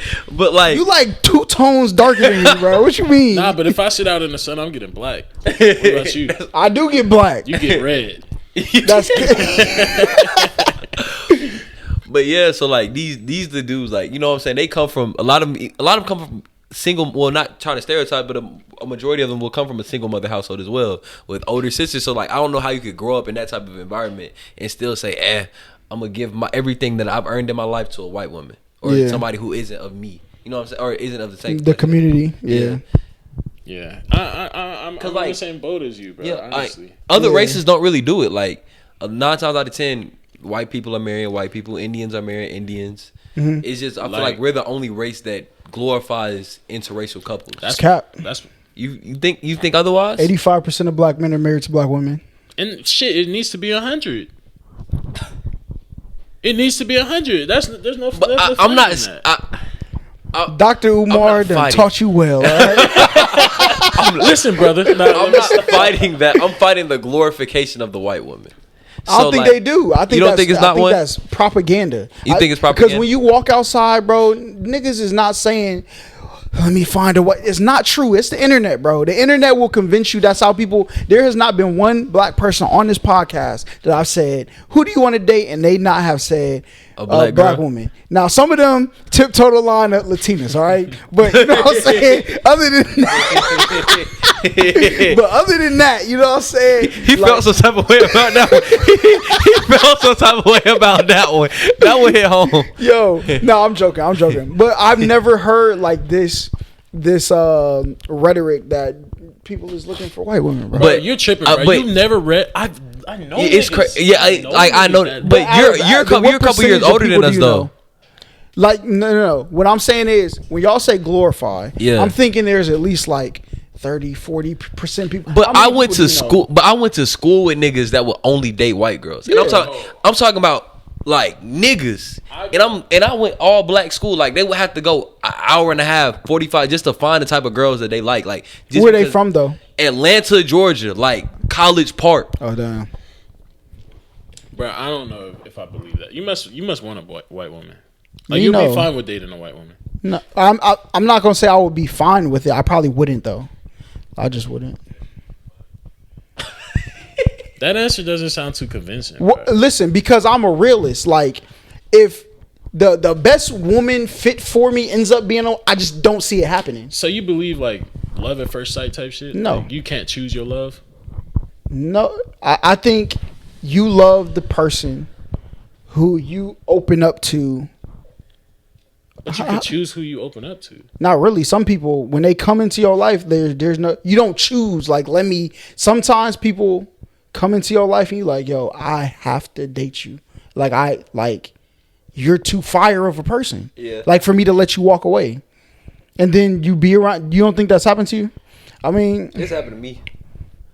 I can admit that. I mean, there's not many people it's not many times it's happened. Like, I could count on one hand the amount of girls that I've come across in life that I've been like, yo. Oh, so you believe like there is the one out there for you though? I think there's the most compatible one for sure. And that can change like by where you go in life, right? Because if you are restricted to your county, you get a 9 to 5, you work in a factory in the city, you're confined to that population. And the most compatible one for you exists somewhere in there. She may be married to somebody else. You never know. But the most compatible one exists for sure. I don't believe in like a soulmate, like one person that's out there that's your soul. I believe in that. I do. I believe there's such thing as a soulmate. But maybe it's more in the tune with what you're saying, like for the most compatible. Because like, but I also feel like there's a problem with the way that at least I've been going about dating. Because for me to find my soulmate, I would have to compare that one person to everybody that I've been with. And I feel like that's unfair. I feel like if you meet somebody with a clean slate with not a lot of experience, it'll be a more natural feel. You know what I'm saying? Because now I feel like whenever I meet somebody, I'm like, damn, well, Keisha used to do that. Kayla used to do that. You know, it's never been like I don't think a clean slate. I never compare the girls I talk to anybody, the people in my future to the people in my past. I don't even, like, once I've cut that relationship off, like, I don't even think about it no more. I may think about like the lessons I learned from it, but I don't reminisce on like, dang, I remember when I'm too focused on what's in front of me to look backwards. And I feel like that might be my problem, or why I probably will never be able to find a soulmate. Cause I'm one of those people, like, you can ask Mill, I always look for better. Like, even like we just, like when we got our first mics, I was like, damn, we got to get some better mics. We got to get a better this. Now we've been working, working the cameras with the phone. Like, I was like, immediately, like, we got to get better cameras. Real shit though, you can't date down, nigga. Like, if you got to upgrade. What is down? Like, if the person makes you more happy, that's the only metric you should go off of. If you're more happy with this person than you were with the last person, that's the only metric you should move off of. Well, maybe that's with y'all, because I'm serious. Like, if I ever do marry a woman, it's strictly out of like I see like a business potential, like a LeBron. Well, they was in love in high school, but like a Jay-Z and Beyonce, you know, like do you really think that they love each other? Let's keep it a bean. Jay-Z and Beyonce love each other. You done pissed him off. He about to kick you out. He about to kick you out. I think they do. You don't think so? No, they don't love each other, bro. It just so happens that the biggest rapper at the time and the biggest singer at the time got together. So you don't think look, you gotta go back to your high school and go to the homecoming dance, right? Or the homecoming football game in your high school. I sat there and watched how people who champion a certain girl and the head cheerleader and the head football player end up being together. That's not because they were busy. No, but it's just that's who you're kind of pushed towards, right? And they can end up falling in love with each other. I believe so. And you got to think about this as well. Who do you think is actually going to end up loving Jay-Z for who he is outside of a person who's reached the same amount of success that he's had? Exactly. There's not going to be a lot of women in this world who won't find Jay-Z and be like, yes, I got a bag, outside of women like Beyonce. Yeah. It has to be somebody with that stature. That's a great way to look at it, but I'm telling you that's not what it was, bro. There was no that. I don't think that they really love each other, bro. Otherwise, I would have cheated with Becky with the good hair. Well, no, niggas cheat all the time. Niggas ain't shit. I'm not cheating on somebody if I love them. I guarantee you. I know for a fact if I get with a woman that I love. You came from a 2-parent household? Yes. Okay. I don't know if Jay-Z did. I don't know his backstory. But like sometimes what you're raised to see as normal may be different than what somebody else sees as normal. If I grew up in an environment where like my dad was gone, my mom dated dudes, had dudes in and out, you may look at the idea of cheating as a less harmful thing than somebody else. So you may be more apt to do it. But people who grow up in 2-parent households with functional relationships where they work things out, there were no breaks, you you look at life and you couldn't fathom cheating because you never seen it up close. You think that way, Trey? You have a 2-parent household. You think you're trying to put me on blast? Because I'm saying that's cat, bro. It's all a choice, bro. Okay. Yeah, it's all a choice, but some things, some of your choices are based on things that you grew up like experiencing. The choices you decide to make, like, let me think of something, right? Let me think of an example. I can't think of anything off the top of the head, but there's certain things where if you're exposed, I gotta think of something, bro, to bridge this analogy. What's something that people see as wrong? Do you think could you fathom giving your 12-year-olds the keys to the car to go drive down the street to the store? Of course, you can't fathom that, right? Because of the environment you grew up in. But if you grew up in upstate New York, for fact, I seen it happen with my own 2 eyes. Not even upstate New York. You grew up in West Narnia, Montana, all right? Where there's nothing for your kid to hit. And the Dollar General is 2 miles down the store. They practice driving throughout that person could fathom doing something you could never fathom. All right, so I'll say this with about like Beyonce and Jay-Z, right? Okay. They definitely can. It's possible that they could have fell in love, but they were not in love when they got together. I guarantee you can't sit here and tell me that, bro. You never could fall get in love. Like if I put two people in a fucking box or some shit and told them to survive or some shit, or on a fucking you just island by define themselves. every relationship. But see everybody falls in love with who's in their proximity. Like that's why you dated people who went to your high school, is because they were the ones next to you. So if you're a big superstar and every time you go into an award show, a dinner, a club, Beyonce is always there and she looked bad, you eventually gonna talk to her. That's who's in your proximity of life. What I'm telling you is that they had the intentions of, hey, we're going to make this work because I see a bigger picture. It's no coincidence that they're billionaires now. Like they're two of the biggest. Jay-Z. Listen, Jay-Z had. Bro, Jay-Z is a planning ass nigga. He's seen the shit. It's not a coincidence when it's Jay-Z, bro. That shit happened and it happened for a reason, bro. Bro, I would agree with you. I would have agreed with you if Kanye and Kim Kardashian wouldn't have happened. That shit would have made perfect sense if Kanye and Kim Kardashian. Kanye is always trying to copy fucking Jay-Z. He did the exact opposite of Jay-Z though. He did the same thing. That's why they're billionaires. Somebody famous, somebody super famous. That's their circle. They fell in love. That's their circle, bro. Like, you think it would have been easier for Jay-Z to fall in love with an average person from Bronx, New York? Yes. It would have been more true love. A person who ain't never had shit and only see Jay-Z as a dollar sign opposed to somebody who has shit for themselves. They don't need Jay-Z. I'm going to tell you, you're going to recognize this as y'all's podcast gets bigger. And like girls that you used to talk to, how they start to treat you, and how girls who don't got their own shit that's just as prevalent as yours talk to you, and you're gonna see the difference, and that's gonna gravitate you towards those women as opposed to the ones that you've dealt with in the past. That's what's gonna happen, and I'm pretty sure that's what happened with Jay-Z, right? You go into these rooms, bro, people look at you as a means to an end, all right? When you come across somebody who's like, look, You okay? He did the Uncle Luke interview, right? Where they had the two girls, right? Yeah. Now I don't know if this is true. I don't even want to say that. If it's not true, I'm gonna look crazy. But the internet is a crazy place, so I'm not gonna say it, bro. But like, do you think she would have went through those things if she wasn't in love with him? What, Beyonce would have went through what things? Do you think she would go through the things publicly that Jay-Z put her through if she didn't love him? Yeah. Because, again, you got to think, bro. It's a bigger picture, bro. Like, they're trying to create an image. They're not trying... I don't think there's love in it, bro. I'm going to be honest with you. Bro, it just doesn't make sense. So who do you think is in love? Broke people. So broke people are the only people who can find love? Broke people are for the most part, bro. Bro, love is deep. This nigga is sick. No. Think about it, bro. Think about it seriously, bro. You think that it's just a coincidence that you're falling in love with another person that's rich? Yeah, no, it's not. It is. How No, come, bro? it's You not- could fall in love with a bartender if it's real love, bro.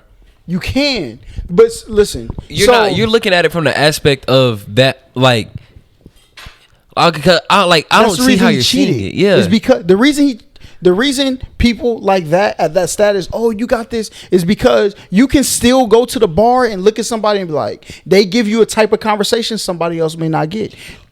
but You're like, proving my point. No, You're not falling in love, bro. I You're feel not like falling you're- in love with that shit, though. I feel like you're looking at it from the aspect of the other person doesn't see Jay-Z as Jay-Z. They just see Jay-Z as, like, that average person just sees Jay-Z as another nigga. I'll tell you what. No, that's nobody Listen, he will ever meet listen, will not see Jay-Z as a dollar sign outside of somebody in his circle. I tell you what. If you know how those YouTube games be going on and shit like that, they be having like The E-dates. Yeah, the little dates, right? So if we got like 10 women, right, and told them to have a conversation hang out with them for a whole day, he can't ask them about how much money they make, anything like that. He's gonna find, and we could have had Beyonce before. I guarantee you, he probably wouldn't have chose Beyonce. He probably wouldn't have chose Beyonce. He would have chose somebody that could have been broke as fuck. It doesn't matter. Like, that's what I'm saying. You're like, when you're in high school, there's this bubble that you exist in. When you go to college, the bubble get a little bit bigger. When you leave college, if you work a 9-to-5 job, that bubble gets very small. But if you go and become like a entrepreneur, or you maneuver throughout society, that bubble is gonna go away, right? And you're going to learn that you are going to want to be with people not by proximity, but by lifestyle. You can, the thing that keeps y'all together is the status y'all are at. Like, the reason we gravitate towards each other and we could look at each other as equals is because we're at the same status. That's how that ends up happening. Because if you're at a job, I mean, those people are at the same status, obviously, but they find each other because they're in proximity.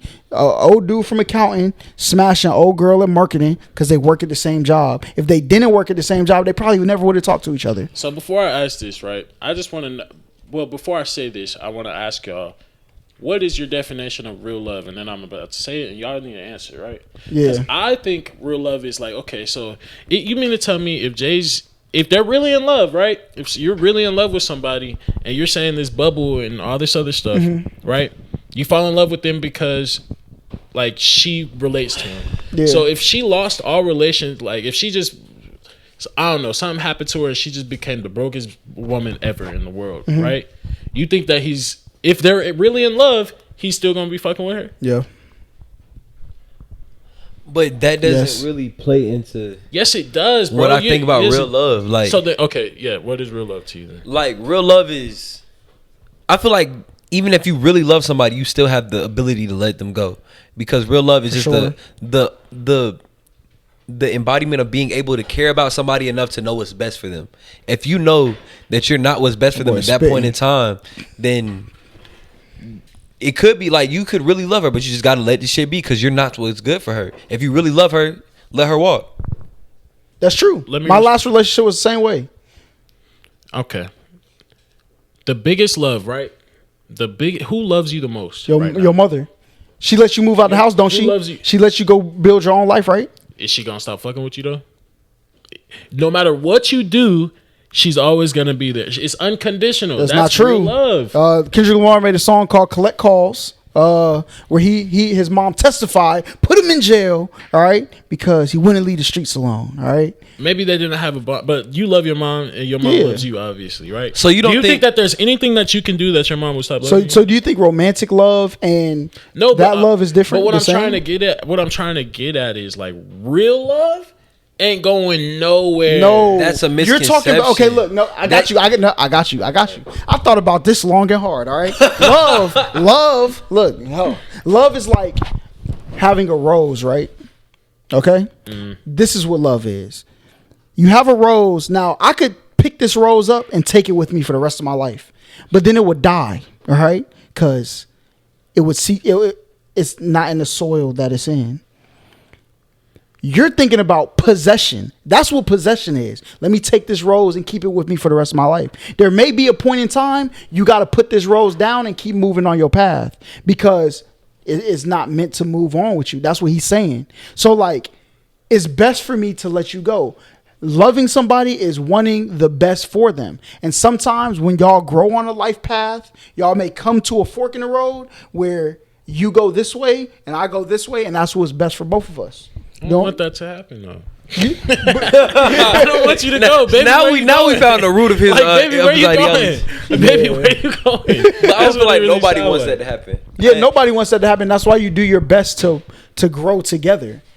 But everybody is affected by different things in life, and some people aren't prepared for certain things that may happen to people. You got to think. You date a girl, she go out to a nightclub, you know what I'm saying, and something happens to her. All right, and she goes to court. The guy go to jail for what he did, but that trauma that lives on in her, you may try your best to get through that with her, but it may come to a point where y'all can't move forward together, and maybe she develops a level of discomfort about being around any man in y'all's relationship. So you're going to tell her that you love her, but you can't leave because I'm your man. That's what you're going to tell her? I'm the type of person that's like, you know what? I know there's no such thing as can't. Like, we love to say this shit. We love to say this shit when it comes to success and all this other shit. But when it comes to love, it's not the same.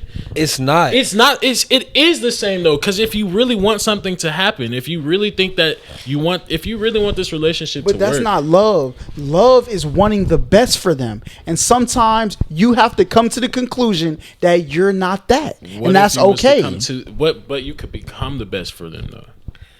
Oh, this nigga toxic. Yeah, pull your phone out. How? Because I'm just saying. No, and this is why I stay clear from falling in love. Because I know maybe my standards of love is crazy. That's why I never will open up like that. But what I'm saying is like, honestly, I know that me personally, if I fall in love with you, I'm like attached, and it's not no attachment like, where the fuck you going? No, it's nothing like that. I'll let you go. I ain't abusive or nothing like that. But it's like, damn, that shit's gonna hurt me, and it's gonna keep eating at me. Yeah, it's gonna hurt so fucking long. Like, it's probably longer than what is. It's no such thing as too long for something to affect you though. Like, if something bothers you, it could bother you 3 years from now. Like shit. Like we was just talking about this yesterday. The dude who we had on our podcast, right? He was like, I just like to forget shit. I don't like to cope with it. Yeah. But you can't forget nothing that you had. Like, that's why he was so easily able to talk about that shit. Yeah. Like, so if you lose her, you're not going to forget that girl. You want to be with that girl. But at the end of the day, you have to cope with the fact that she's gone. You have to find a way to realize, like, I lost her. Fuck it. Let's keep moving. And sometimes it's not losing people. Sometimes y'all just go in different directions in life. Yeah. That's fine. So you're telling me, right, you date a girl, you know what I'm saying? Listen, the Millions podcast, Listening to Millions, we're taking y'all to Japan. All right, y'all are gonna do 4 years or two years in Japan. You'll be able to come back for a week every 4 months, and your girl. And we're not talking about married, right? Your girl stays here and she develops her life.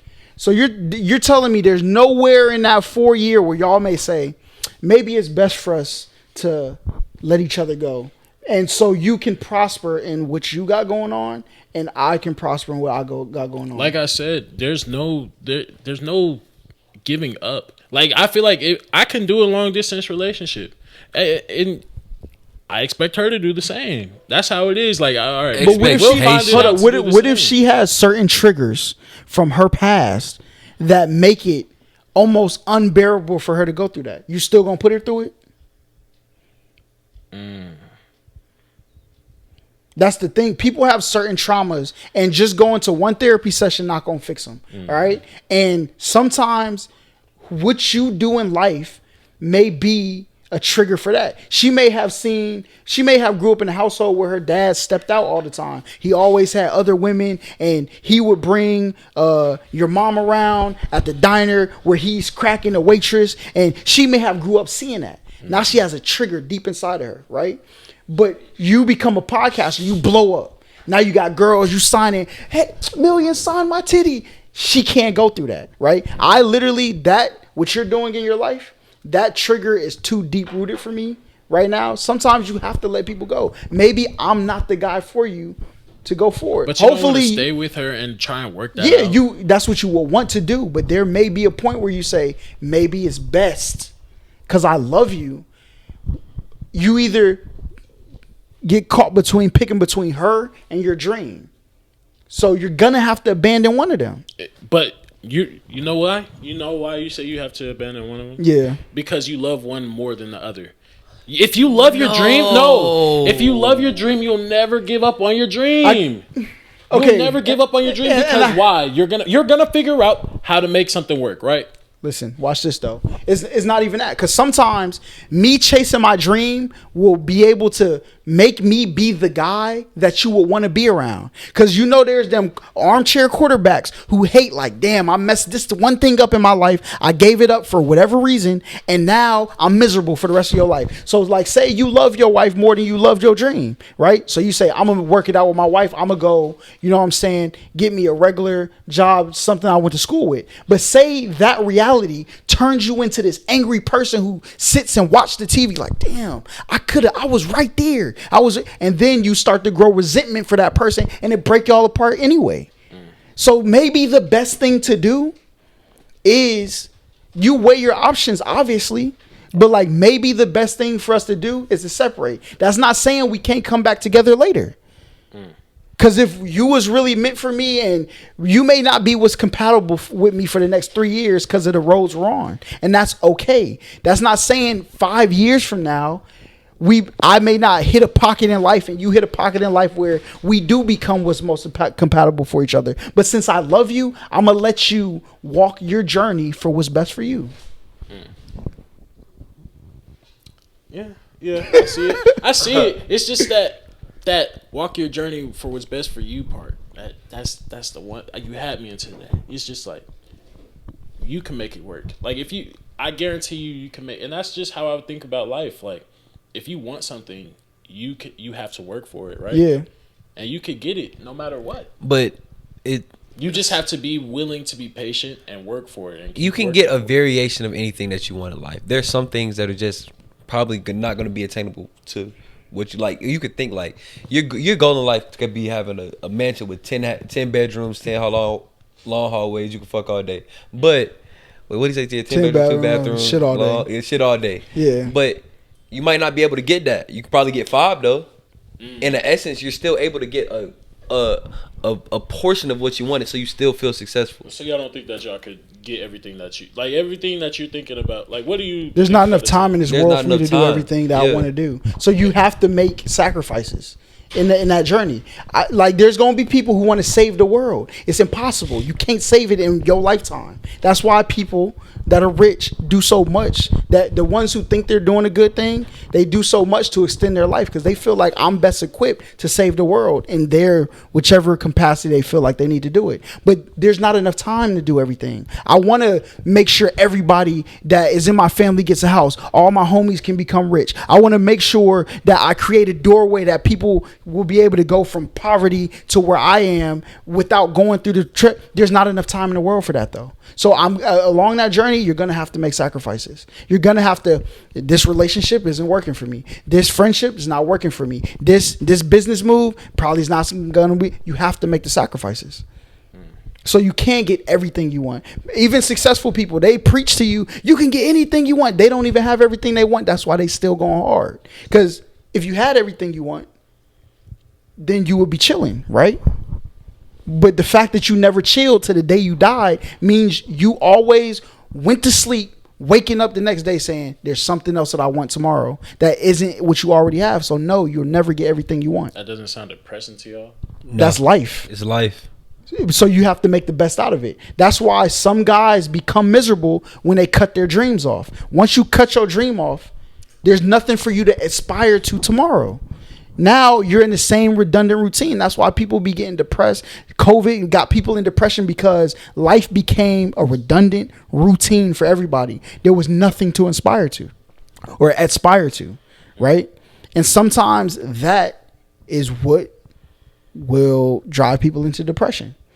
So it's not what's more depressing, waking up every day and not striving for something, or striving for something that you know you're never gonna get. You just have to pick the road you're willing to go down, and nobody's wrong for the road that they pick. Holla squad, facts. You know what I'm saying? I can't get everything that I want. That's all I'm hearing. Like shit. That's all I'm hearing. And I'm gonna tell you, like, the higher you get, the more that you see in life, the more things that you see that are able to be obtained. That's why people like Dirk and Lil Baby, they say, look, if I would have knew there was more than the hood, I would have been on something else. I would have been grinding, right? Because this is all I knew. And as you get higher, you realize, dang, people is buying private islands. Then you get to the point where people are looking at people like Uzi and Soulja Boy and what y'all doing buying a planet, but y'all have no idea where technology is. Maybe they're in a room with somebody who say, hey, look, you go buy you a planet, we're going to have these machines that could go excavate it. You know what I'm saying? Whatever minerals are on there, you could get to bring back to Earth and sell. Hold up. We don't know. That's the thing. Like Uzi, Yeah, people. I think Uzi bought a planet. Well, it was Uzi or Soulja Boy. One of them bought a planet. It was Uzi. Uzi, yeah. Like, that's fire as fuck. Yeah. I want to do that. Just no, they didn't allow him to though. He didn't buy it. I do that on some Oh, NFT he did. shit. Just I own a planet, nigga. He Yeah. wasn't able to own it. But Because you can't own no fucking planet. Like, yeah, who owns the fuck? rights to it? How do you buy hold one? up. You can buy a star. I got a question. How do you own land? Nigga, that's not your planet though. You're not living on that planet. Nigga, imagine if there was somebody out there living on that planet. How do you Who think are we to got? be like, How do you know think we what? got America? I just bought this from. How do you think we got? You this know whole country? how do you think the United States was built? You're right. You're right. That's some selfish ass shit, But that's humanity though. That's humanity, humans, man. That's right? humans, bro. We're really some selfish ass creatures, bro. Facts. Every creature wants to be the apex predator, and we just happen to be that right now, right? And there may be a time something comes from out there or something develops here that overtakes that. It's technology. Technology is about to be the apex. It already is. It's better than the humans. I wouldn't say technology is better And than Elon humans. Musk is about to make them niggas to make technology have his. He's gonna step up AI. It's inevitable. He's gonna step up AI, and once that's, I'm telling you, the Matrix is coming, nigga. Like, it's really bad to get to the point to where like niggas like Hold on, we have to battle against computers and shit. Which do you think is better, living like this or living in a matrix? If you were born and we could hook you to a computer where you could live in a paradise the like whole if I was time, in the Matrix. and just the energy that your body produces runs the machines. But your brain is connected to the matrix, and you live in a paradise. Which one's better? This life where you have to work hard to get everything you ever wanted, or going to live in a utopia? Which one's better? Listen to this advocate for the Matrix. No, you ain't shit. No. You a sellout. No. I'm asking him because he said life is depressing, Yeah. right? I'm never gonna get everything you wanted. Are you asking? Life is depressing? Are you asking? No, you said it's depressing. No, you said. Isn't it depressing that you can never get all the things you ever wanted? When you think about it like that, I'm not depressed, but I get what you mean. Yeah. So when you say that, if somebody can build an alternative where you can have anything you ever wanted, right, at the tip of your fingers, which one would you pick? Well, I would like to know that I'm free though. Like, even now, I'm thinking that I'm free, but there's something that may. But if the people that are in the matrix don't know they're in the matrix, and you know it's even crazier, you don't even know that you're not in the matrix right now. You don't know that. I know. So I know. like if I was high right now, this shit would fuck me up. I wouldn't be able to trust your ass right now. I'm saying, like, oh shit. But there's no way you could tell. You right. You 100% about that. Because I was gonna ask, like, are you asking like which is better from like just in general, like which one would I rather be, or which one is better for your character? Because this lifestyle is better for anybody's character, just being able to have to work for shit. But if you just want to wake up and you say it's better for your character, but what this also builds is the ones who prey on other people. That is a character that's also built in this form of life, right? So if you can give people the ability to say, hey, look, you could live forever. You could literally live in GTA RP if you want. You respawn soon as you die until the body that's connected to the computer dies. You will be able to exist in here doing whatever you want, right? Yeah. So you could be a Sims character. You could be a fucking Subway surfer. You know what I'm saying? Superhero. You could be whatever you want inside of this. So which life would you pick? So when people demonize, oh, it's gonna be which one would you pick? That's crazy. A lot That's of the real people pick the question. latter. I feel like a lot of people pick the latter though. I would pick the first one, but I don't like the way that you just presenting it to me. Like you sound like you really got a cure. Like you on the side for technology. No, I am. First of all, whichever direction is going to go, I feel like I don't have the want to stop it going in either direction. Like, Okay. I don't want to build the thing that stops it from going down this road. I don't have that want in my life right now. Like I was thinking about it earlier, and I was like, if I had the chance to if we ever got to the point to where companies is using nothing but technology and machinery, shit like that, I feel like they should make a law saying, hey, you can only have X amount of computers, machines, because of course it's gonna be taking people. Yeah, didn't they already do that though? Like you have to have a certain amount of workers at a Walmart just so that you could still have an economy type shit. Because if the store is completely overtaken by self checkout machines and you can walk in and take it out and it restocks itself, it's like you have no point. But so if you were able to genetically make every food there is, that way there was a way you could create a supply chain that the supply chain will outweigh the needs of the community that it's in, and computers could all do the jobs of all the people, there would be no need for currency, because you would just go to the store and get the stuff you want. It's free. The robots do everything for you. It becomes free to you, right? There's no need for the money anymore. You sounded like a communist. No, there is no communists. They pick what you pay for. In this situation, there's no. If we could go to that door down there, press a button, and whatever food we wanted popped out of it, why would we need to go work to get money to eat? When new technology comes out, you watch it. You just exist. But you gotta also understand human. Like, nigga, you just explained Wall-E. You just explained Wall-E. Yeah. That is Wall-E. What the fuck happened to them niggas? They did get fat as fuck.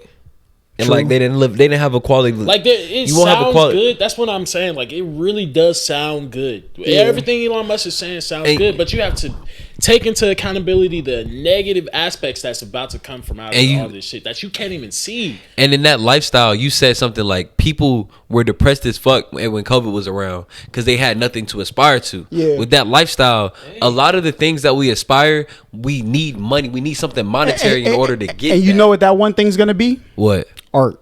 That's why art is the one thing that has all the value and no value at the same time.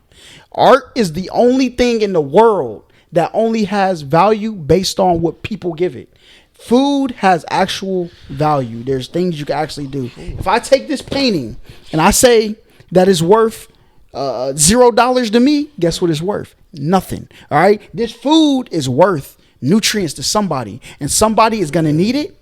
There's no supply and demand doesn't work for art by itself. Yeah. Now, the one painting this one famous person did, that does have value. So everybody will be inspired to create their own type of art at that, because that will be the only currency is art at that point. So if you're a painter, if you're a drawer, if you're a builder, there's certain things you could do. But for the necessities of society, there will be no reason for us to have currency for the necessities of the world, because things could take care of that. My bad, I didn't mean to cut you off. No, go ahead. But do you have faith in like NFTs? Like, do you think that's going to be a valuable thing moving forward?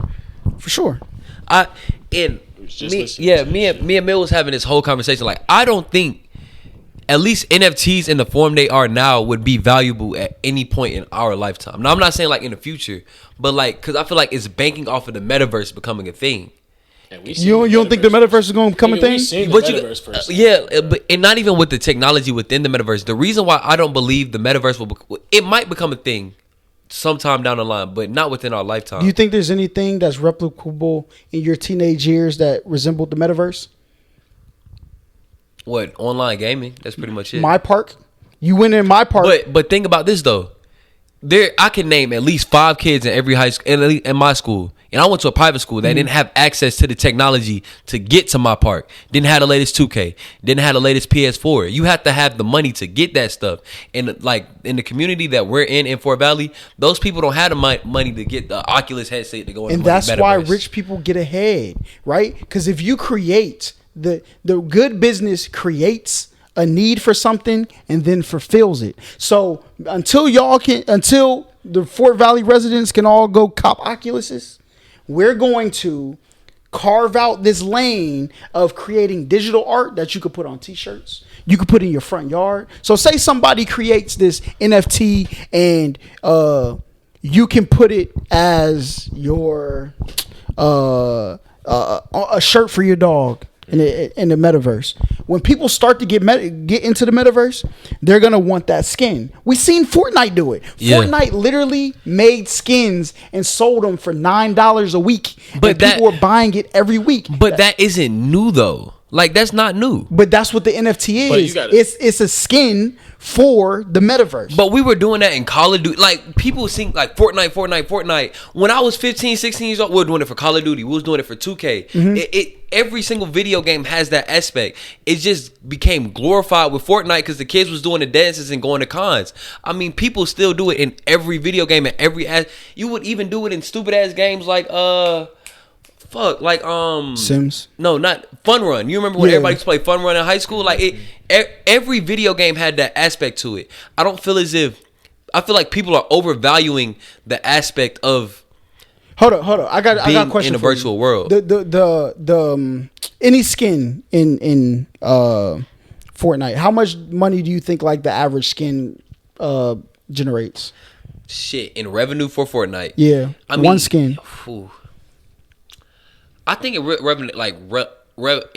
produces a lot of revenue, like at least $1 million per skin. Okay, so if you got $1 million per skin, if I design a skin, all right, yeah, and I know this is gonna be the new hottest skin, I would sell this to whoever for whatever it may be, right? Because once you create the demand for it, the popularity, the reason that little monkey thing is getting posted by everybody is because if we make if facial recognition, or name recognition becomes a thing, when you get to the metaverse, when you finally get your Oculus 5 years from now, you're gonna remember.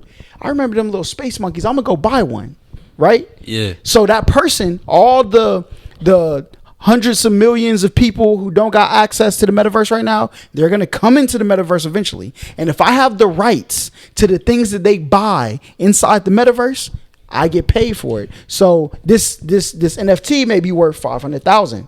But once everybody comes and I sell this skin for $9 to everybody, how much is it worth?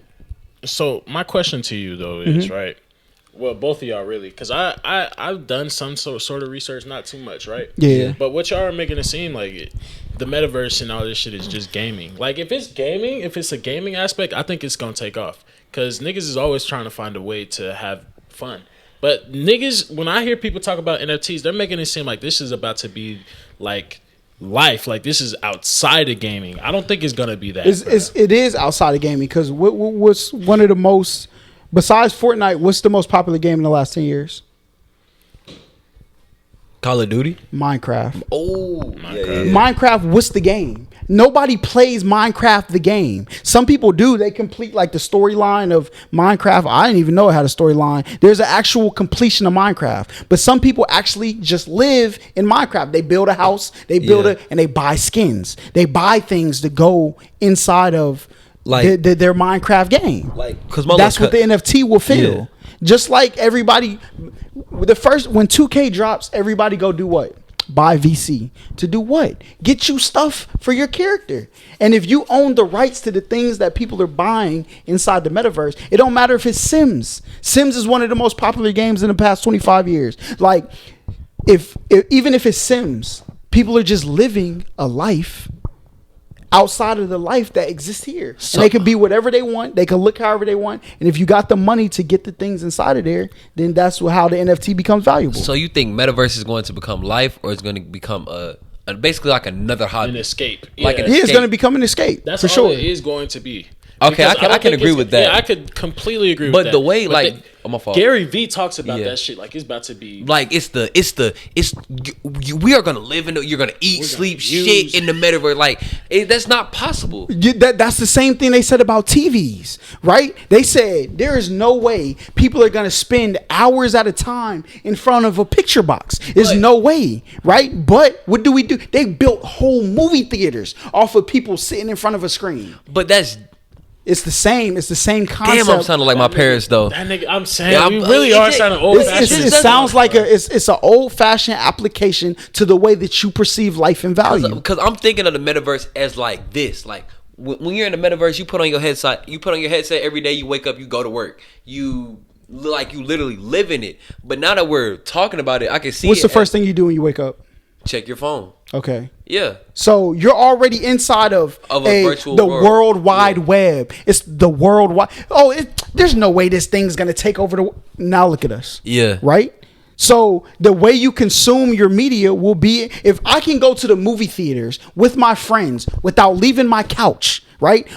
I can walk. I can put a headset on, walk to the AMC down the street in the metaverse and watch the new Batman movie inside of AMC. We pay because AMC is going to be an NFT. This is going to be a thing. It's going to be a brand, name recognition. You walk to the AMC, you buy your 0.0056 Bitcoin ticket before you walk into the theater, and you go watch a movie with your friends. You sitting there pretending y'all buying fake popcorn. It's the thing that happens in video This games. shit doesn't sound sad though, nigga. It does. You hear the fucking you hear old heads talk about it all the time. Back in my day, we used to play outside. We used to be outside. Y'all in the games, and I believe him, and I agree with them on that aspect. Cause like, bruh, that shit sounds sad as fuck. But the people who change the way the world goes, the people who are actually doing things in the world aren't consumed by these things. Yeah. Gary V, the same dude who tells you it's going to be life, he probably doesn't consume the things that currently is life for everybody else. He's not sitting on his phone scrolling through Twitter, but the rest of the world is. I'm telling y'all what the rest of the world is going to be doing. You could take the opportunity to be the one who capitalizes off of it, or you can become the people that are in it. Yeah, that's your only two options. I fuck with that. You know what I'm saying? You got those are your only two options. So sounds like we have to capitalize. Y'all have a podcast. Y'all could make a Listening to Millions NFT where y'all have a studio and y'all do live podcasts inside the NFT with a 360 camera. People can come sit and watch y'all inside y'all's house. Right, you put a 360 camera right here. Wild. So you can either be the people who consume it or the people who fulfill the need. That's what they're telling you. Sheesh. That'll be tough though. That's the perfect answer. I give you that, bro. Damn. every time we talk to this nigga, we leave with a different. You right. Thought perspective. But like fucking, I was just complaining about that Matrix shit. I would love to be the nigga that create took a hand in creating something like that. But in the Matrix, but it wasn't a nigga, was it? In it. It was just like we were taken over by like another planet though. No, like we was taken over by technology. Yeah, it was technology. Yeah. Oh, it's technology. Yeah. Technology progressed, but I think there's going to be people who like life, right? There's going to be the people who do shrooms and live off the earth and all of that stuff. They're still going to exist. They're just not going to. There's an island in this world that has no acknowledgement of any technology that's ever been formed. We got nuclear bombs. We got cameras, cell phones. This island doesn't know about none of it. Yeah. Mm-hmm. Like so there are going to be people that there's going to be communities of people who live in the metaverse and people who live outside of those communities who decide to camp for the rest of their life. That's what's going to happen. And people are going to be paid to protect those civilizations and from any other thing coming, you know what I'm saying? Mm-hmm. And eventually I think the earth will fix itself, right? That's why humans are a disease to the earth. Right? We're destroying the earth. What does your body do when it has a disease inside of it? It tries to kill it. So what people are trying to do is develop something to keep the earth from killing us. All right. So maybe let's stop these niggas from driving cars. Okay. And let's put them inside of a virtual world and let them live the life that they think they're living now.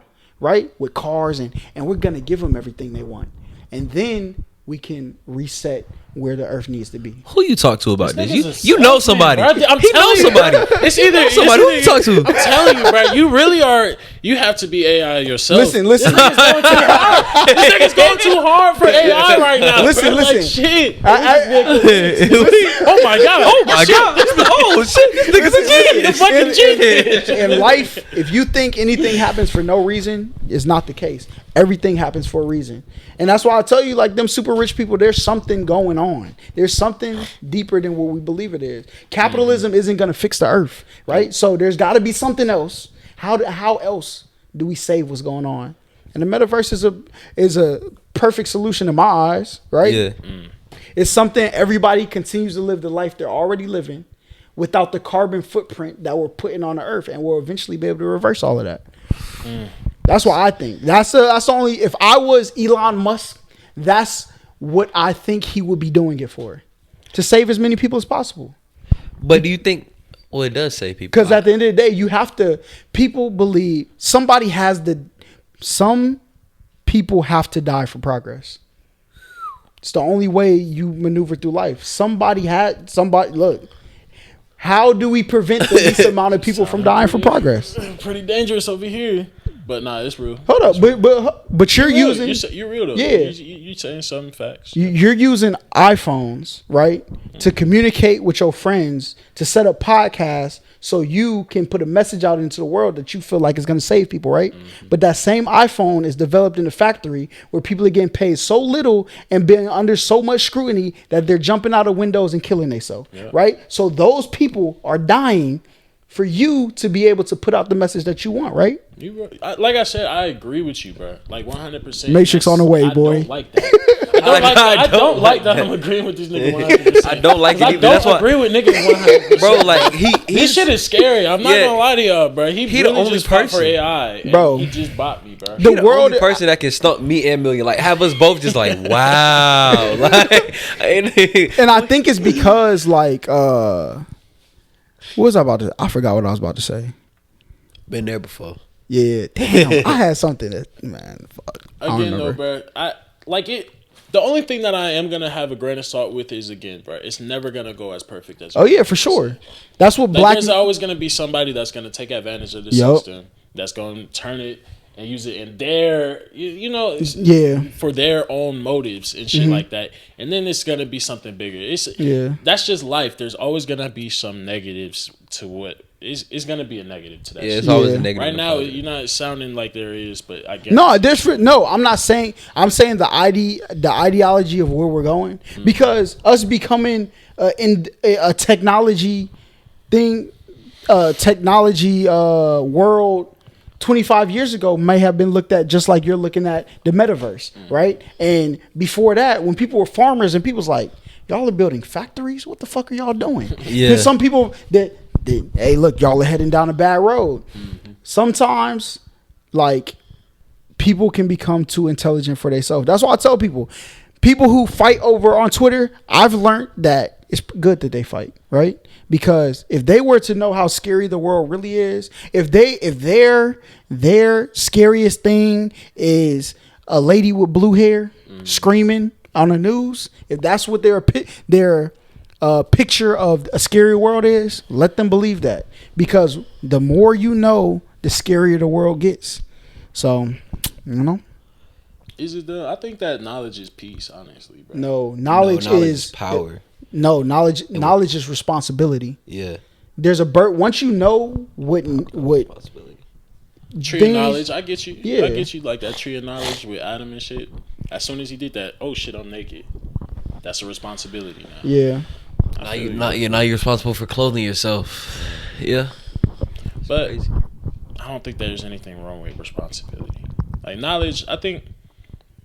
Like honestly, if I knew that, I was being controlled right now, of course I want to break through. Damn, well I'm at peace right now. Maybe I wouldn't want to break through. So if you found out everything you was doing was being controlled, would you want to stop it? You've enjoyed life the whole time until you found out that there was something else. Yeah. That's why knowledge is the more you know, the scarier things can get. If you just think you wake up, that's why I don't fault people for not aspiring to be more in life. Yeah. That's fitting for you. That's okay. And that's a very good, the people who do strive for more, and that's why people can say what they want about America. America gives you the tools that if you want to be this, you can. If you want to be this, you can. Right? Now, there may be some barriers, some people in there that may, but the system itself moves autonomously by itself. That's why people, I always tell people, bro, Tokyo Revengers is one of the. Man, you don't know nothing about no Tokyo Revengers, bro. Come on, bro. What are we talking about? That shit's so hard. Fucking anime nerd. But you get the idea of Valhalla, right? Valhalla. So Valhalla is an organization where nobody knows the head, and it moves by itself, right? And come to find out, the people really who you thought was in Valhalla is running both. So when you look at the TV and you see Democrats and Republicans, there's people who can't get past that. Right. The system itself is moving by itself. Yeah. That's why it's such a good system. We're going to give you a figurehead to blame for 4 to 8 years. You're going to build all your hate while the system moves under it. It's just going to keep on moving regardless. It's a crazy system you put into place. That's crazy. I mean, you're speaking facts right now. Because I know, like, for example, I was reading Will Smith's book. Yeah. And he was like, he hit a depression while he was rich and famous. And all this, he had money, women, cars, whatever you could think of, you know. But he said, I still felt depressed. And it was because, like, I didn't realize that I was depressed. Just because I was depressed, when I was broke, I could blame it on, something. I could blame it on shit. Well, I'm depressed because I'm broke. But I think that's real depression when you're like, damn, I'm depressed, but I have everything that I want. I don't know what that is. We have to have something to blame it on. Yeah. That's just, we have to have something to blame. And now he blames August Alsina. Now he blames August Alsina. Hey, bro, shit. Now he does, bro. Shit, that shit was so. I don't think he blamed him, bro. I think he definitely did his dirt too, bro. He was just smoother with it. He said he's never been an infidel. Read that book, nigga. That shit was fun. That was a cool ass book. He said he never cheated though. Of course, still with her, bro. Niggas don't. I couldn't do that. Could you get cheated on the state? But if you're being perfect, could you get cheated on? Bro. Hold up, but you said real love, you don't cheat though. No, real love, you don't cheat, but real love is like. You stay. Like if she cheated and you stayed, that means you love her more than you love yourself, and you can't love anybody if you love them more than yourself.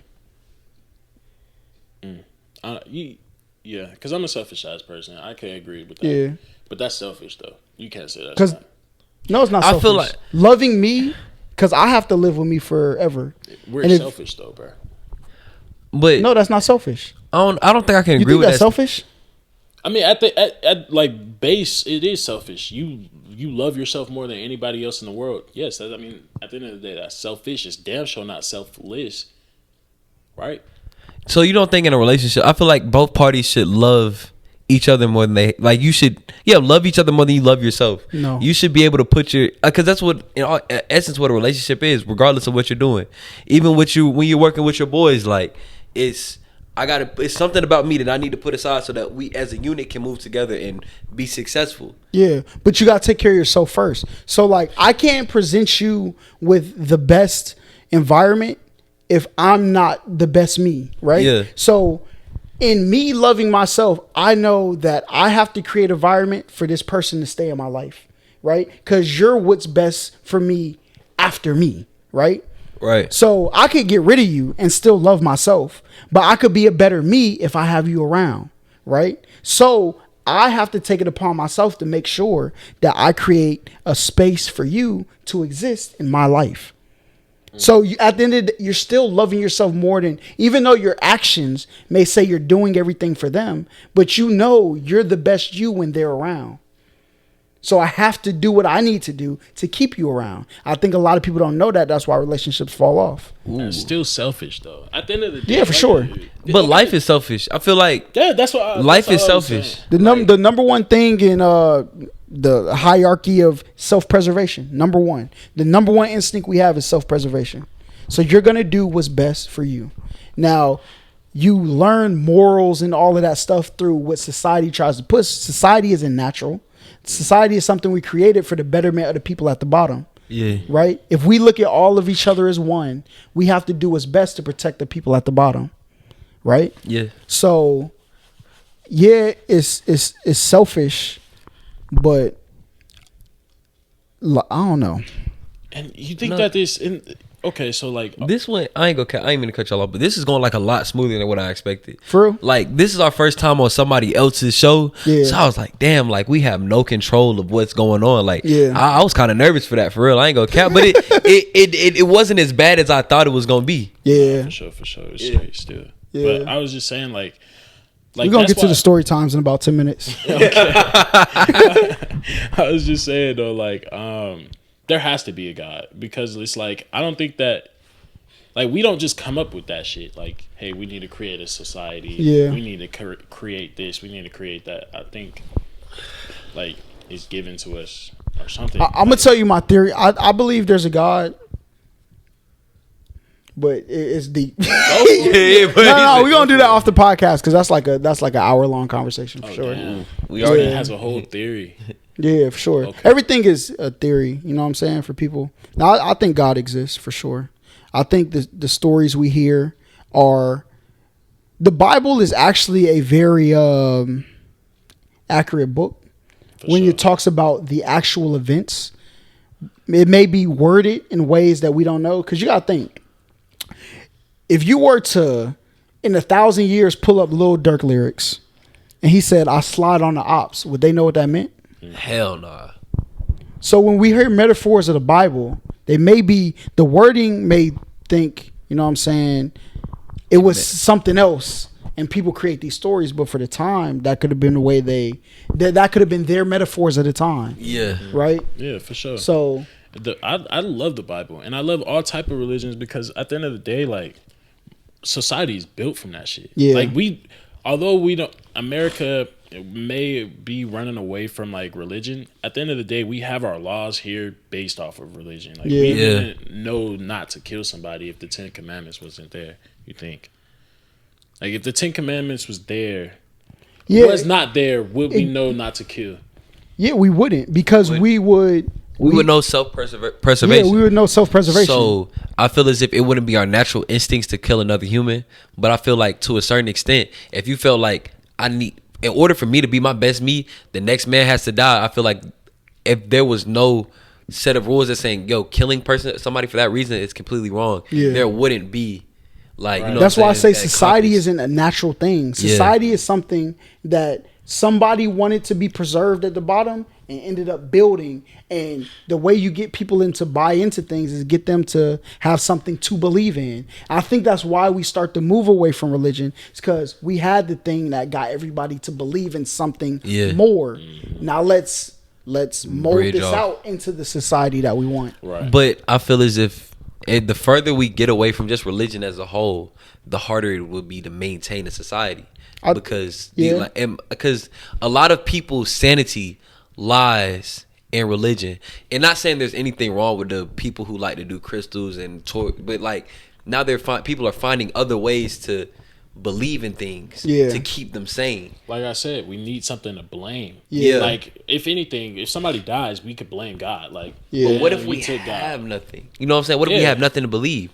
That would leave everybody crazy, and society as a whole will crumble. I think, but see, so I think like the world has moved to where it is. People believe in celebrities. That's why people idolize celebrities, bro, because that's the thing they believe in, right? And sometimes that's why people who have influence, when people act like the most dangerous people are the people that think the things they do have no impact. Oh, I just did this. The most dangerous people, for sure, because if I give you a voice and you think nothing you say really has no impact, you will say things that have a treacherous impact to the community because you think nothing. Like, you don't think. That's why people are so, when celebrities like, oh, I'm not a role model, but you are though. There are people who follow you lock and step. People are calling themselves Barbs, have dedicated slime. Hey, slime. Yeah, people are doing that because of the idolization of you, celebrity. So what you say has a big impact on how things develop. Go. Right, but not for everybody. Like you Not said for everybody, for sure. Yeah, like a nigga at Kroger is not. What you say is not going to be treacherous. Like if you say something that's crazy. But once you get on the internet, though, that's what I'm saying. Once you go back into what he was saying, like, of course, it's not going to affect everybody. Yeah, for sure. So it's not even going to do shit. Damn, you crazy that bit loud as fuck. Yeah.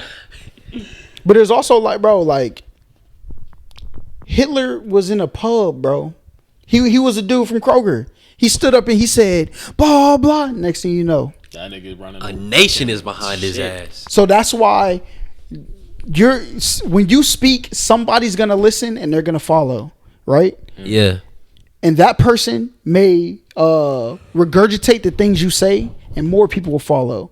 And eventually it'll snowball into something way bigger than you thought. So people have, you watch JJK, the movie?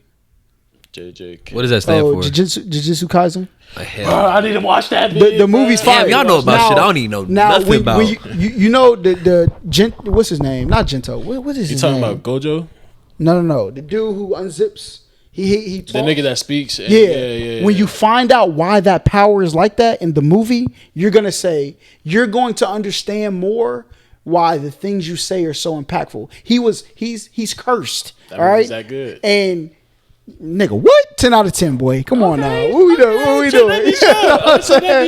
But you'll learn why people who have information is very, very important that you do the right things with it. That's why he keeps his shit. He doesn't talk. He uses like 3 or 4 words that people know what he's saying. Other than that, he don't, because he knows the impact and the power that he has. Yeah, what he does can crush curses, but it could crush people too. Ooh. So you have to be careful with the words you say. Right? And I have a problem with that. Like I have a problem with being too honest. I'll say that. Like, I'll tell somebody, like, why would you do that? Yeah. Knowing. But in my eyes, I'm thinking, like, I'm protecting you. Like, I'm saying, like, yo, like, you shouldn't do that. Yeah. You told me you were going to do ABC. You add this. You never had D in your plan, so C, B, and A are going to be affected. Yeah. But a lot of times, that's just literally killing somebody's dream, because it's like, yeah, at the time when I told you about ABC, that's what I wanted to do. But people can change sites. Yeah. And I have a hard time grasping that aspect of, because I'm not that type of person. Yeah. When I set my eyes on something, that's what I'm doing. When I play baseball, I was playing baseball till I got to college. Now I'm doing podcasting. Like, when I was rapping, I was rapping. Yeah. When I'm podcasting. Like, I keep my eyes on one goal, stay focused, and see what I can do with it. And once I feel like I reaped everything, now, all right, what can I do to improve? But a lot of people don't have that same mindset. Yeah. A lot of people like to jump from task to task to task, and it's nothing wrong with that. It's just not me. So I have to find a way to say, like, yo, you should stay focused without fucking people's dreams up. Yeah. And sometimes you just have to let people come to the conclusion themselves. That's why sometimes you have to leave people to be that you love, because sometimes you end up crushing their dreams. Like, there are people, like, even my last relationship, I'm very proud of where she has become in life. But if you would have asked me that while we were together, there's no way I would have thought. I mean, I knew she had, you know what I'm saying, things she would have did, but I would have held her back from being where she is now if I stayed with her. But now she got her own spot. She got her own car that she paid for. She paid for her own insurance. She's progressed very rapidly once you remove me. Sometimes that's what you got to do. And I'll give you that, because that's some real shit. Because, like, honestly, when I had my own personal YouTube, I was with my girlfriend, and that shit did not take off whatsoever. She broke up with me for whatever reason. Niggas started going crazy. It did hurt me for a minute, but I'm really looking back at it and seeing how far I've gotten with this new podcast that we started damn near around the same time. No, it was a couple months after we broke up, but taking off and seeing how much farther we're getting, it's like, damn, like, if she was here, would I have gotten this far? Yeah. Like, and one thing I will say about starting this, like, we've progressed fast as fuck. Like, regardless of anything I do, like just in general, just like in our own personal opinion, like, from anything I've ever done, this is probably the fastest thing that I've gotten decent successful, at, and so it seems like some type of number come to fruition from it. So I was like, that's really like another thing that keeps us going too. Like, Yeah. just the fact that we started this and it's just rolling. All right, yeah, but let's get into the bullshit. Y'all All right, let's go. Y'all ever caught somebody cheating? Nah. Caught somebody, as in like Caught somebody my cheating on girl you? cheated Yeah. on me? You ever had to go through a phone? Yes. Oh yeah, I have. All right, I yeah. haven't. But it was on some. I was on some. Like the girl went to the bathroom, bro, and I went to her phone while she was in the bathroom because she would always go through mine though. Yeah. And like she always found bullshit, like bullshit. So I'd be like, bro, come on, like that shit from. What you mean by bullshit though? I'm not the best person when it comes to relationships. I'm not gonna lie. I'm not like. It is what it is. I'm trying to become better.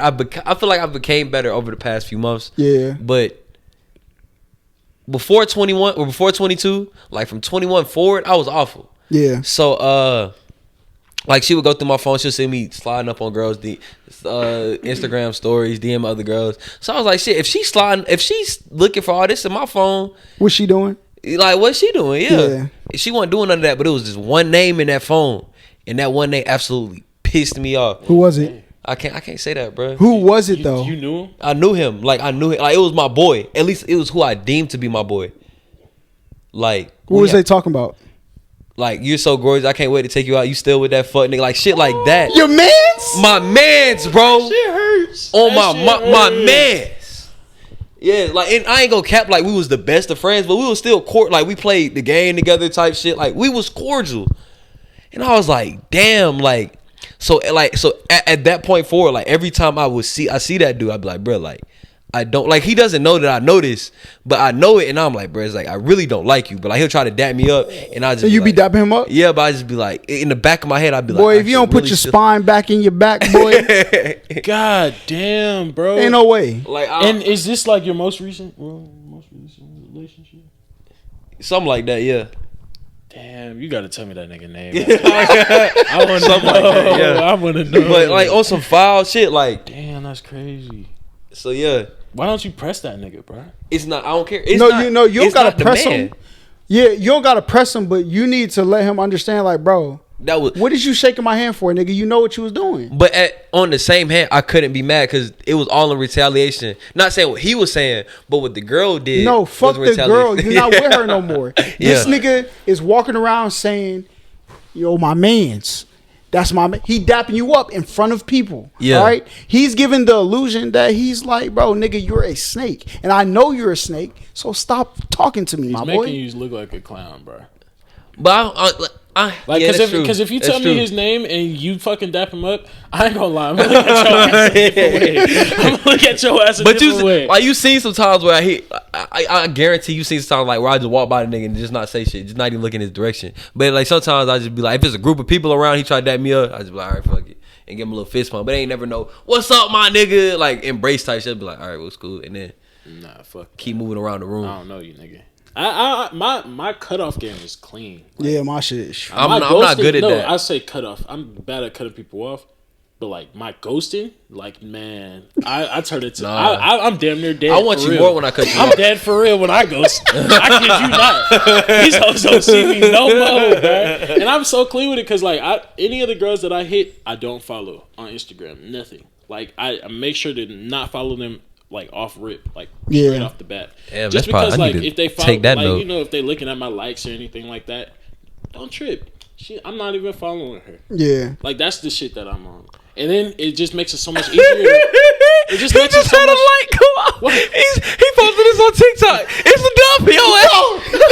It's a nigga, I see a million views right now. A million of them things. Hey, like the video. What you mean? Yo, as soon, bro, you never gonna be able to tell that lie again. You're done. You're done. What? You're done. What You're lie? finished. Oh, don't even worry. I don't know follow her. I'm lost, nigga. What did I say? You missed it. It's all right, bro. I'll explain it in the car to you. Hold on, no, don't explain it in the car. You're nigga. I didn't done. know. You're done. All right, look. You just said you ghost girls, right? Yeah. And you don't follow the girls you crack. That way, when other girls question you about somebody being in your likes, you tell her, don't worry about it. I don't even follow her. You're done. The jig is up. The jig is up. The jig is up. He knows around. The jig is up. He was The jig is up. It's around. It's around for your ass. You're done. The You're jig done. is up. Bro, fuck. Oh my ma. God damn, that's crazy. You're done. But go ahead, continue. Nigga, I already incriminated myself enough, nigga. It's raps. Oh These raps, shit. nigga. Oh, I knew you was there when I see the light in his face. I knew it was a rap. As soon as I see his eyes twinkle, I was like, "Oh, it's over with." I said no. There's Oh, no way it's over with. That's going on TikTok. No, I knew his shit was gonna go crazy. I'm like, yo, this shit getting 100K. Then you started talking. I said, yo, nigga, you're through. Hey, bro, I'm done. All right, so you don't follow girls that you. I'm dead ass though. I don't follow him. So like, I feel like that's also building a connection too. Like if you constantly looking at their shit, so Yeah. I don't follow him, and then it just makes it so much easier to block. So it's just like that. Yeah, that's tough. But you caught somebody cheating before, or you told me your story. Yeah. So shit, we was in high school.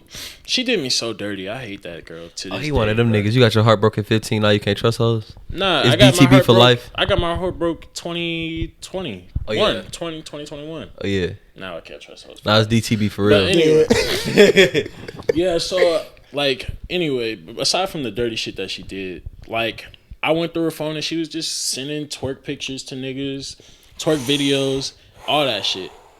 What made you go through her phone though? I would lose. Cause I don't trust. I have trust issues off of it. Like that's just a toxic quality that I have. Don't you think you should fix that before you get in a relationship? Oh, for sure. That's why I'm not getting in a relationship. Okay, yeah. Because it's pretty deep. I don't know where I get it from either. I Even just with don't this, know. like Mills, like I was like, "Hey, bro, let's start a pod." It took us like 3. Like I had to convince him because I asked him in August. We didn't record till October. It took some convincing, like, Yeah, cause he just doesn't trust people. It's just him. yeah. You gotta earn it. I don't know. I don't know what it is, bro. I need to figure that out. I probably need therapy for real. But Yeah. yeah, so I just went through her shit and she was sending twerk videos and I was like, okay, cool. I, of course, cried, got mad at her and everything, but she did me so dirty, and I was in my simp stage, too. So I'm like, why would you even do this shit to me? And she just was like, it's not that deep, all that. So I was like, fuck you. And then I got her back. So, Got her back, nigga. She got you back. nah, because I got her back, so I got back with her.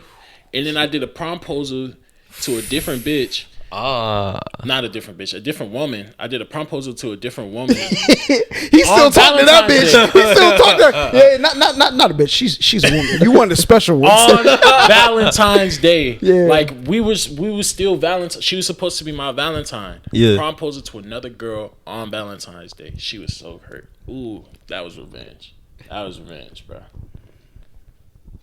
You're a sick nigga, bro.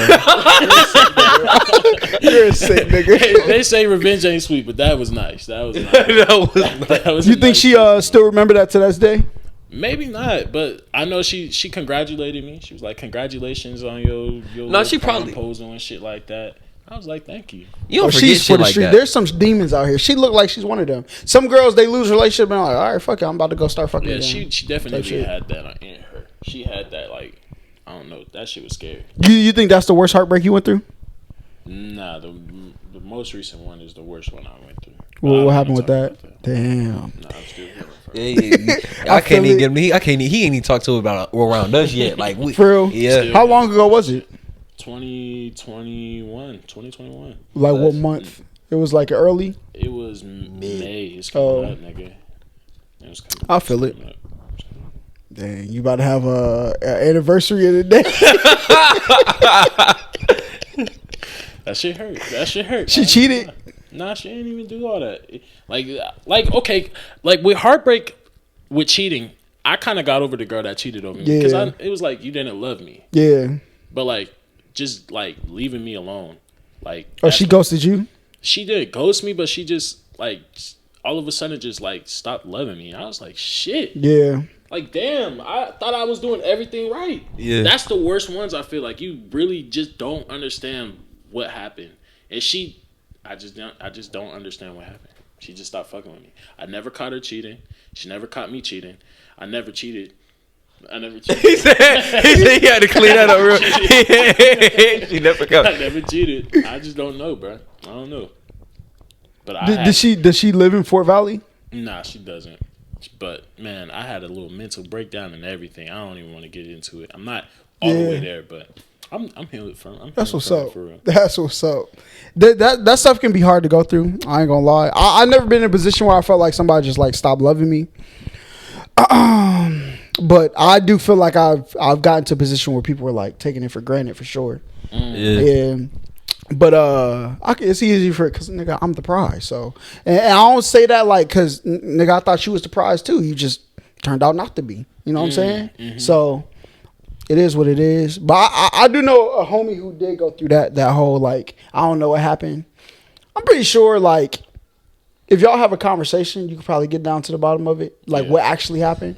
Because it could have been somebody else. You know what I'm saying? Probably. Yeah. I've been changing though. I mean, she left me off with a couple of things, but. Killing somebody with kindness, that's what the fuck she did. Yeah. Because I would text her. I called her bitch. I was like, I don't call females bitches for real. Yeah. But like, I was like I was blowing her phone up and she wasn't answering. And I was like, it's cool, bitch. Don't worry about it. That's what I texted her. And then she just blocked me. And I was like, damn. I called her the next day and she was like, it's okay, Million. It's okay. And she just kept on saying it's okay. And like, she just stop fucking with me. Did you cheat? No, I didn't do nothing. I don't know. No, maybe I could have been. I don't know, bro. I'm still trying to add this shit up to this day, nigga. Still adding this shit up. Like, damn, what the fuck did I do wrong? Maybe it was just my personality she just couldn't get with. Yeah. And that's perfectly fine. She might have went through something in her life, though, too.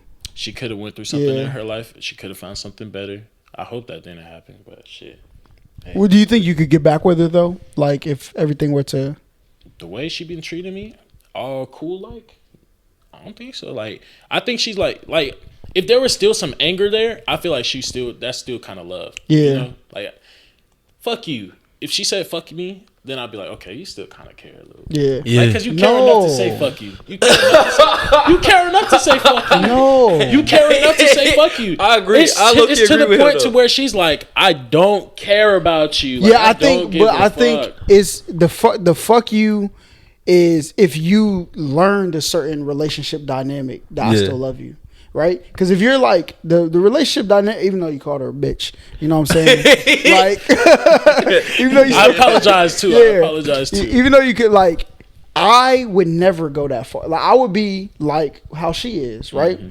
And me not saying if you are like, there's one girl. She was having a conversation with me. She was like, "Yeah, I need you. I'm gonna poke your buttons. I'm gonna see if you really love me." Mm-hmm. I told her, I was like, "If you ever do that with me, you're getting no response. Because like that's not one.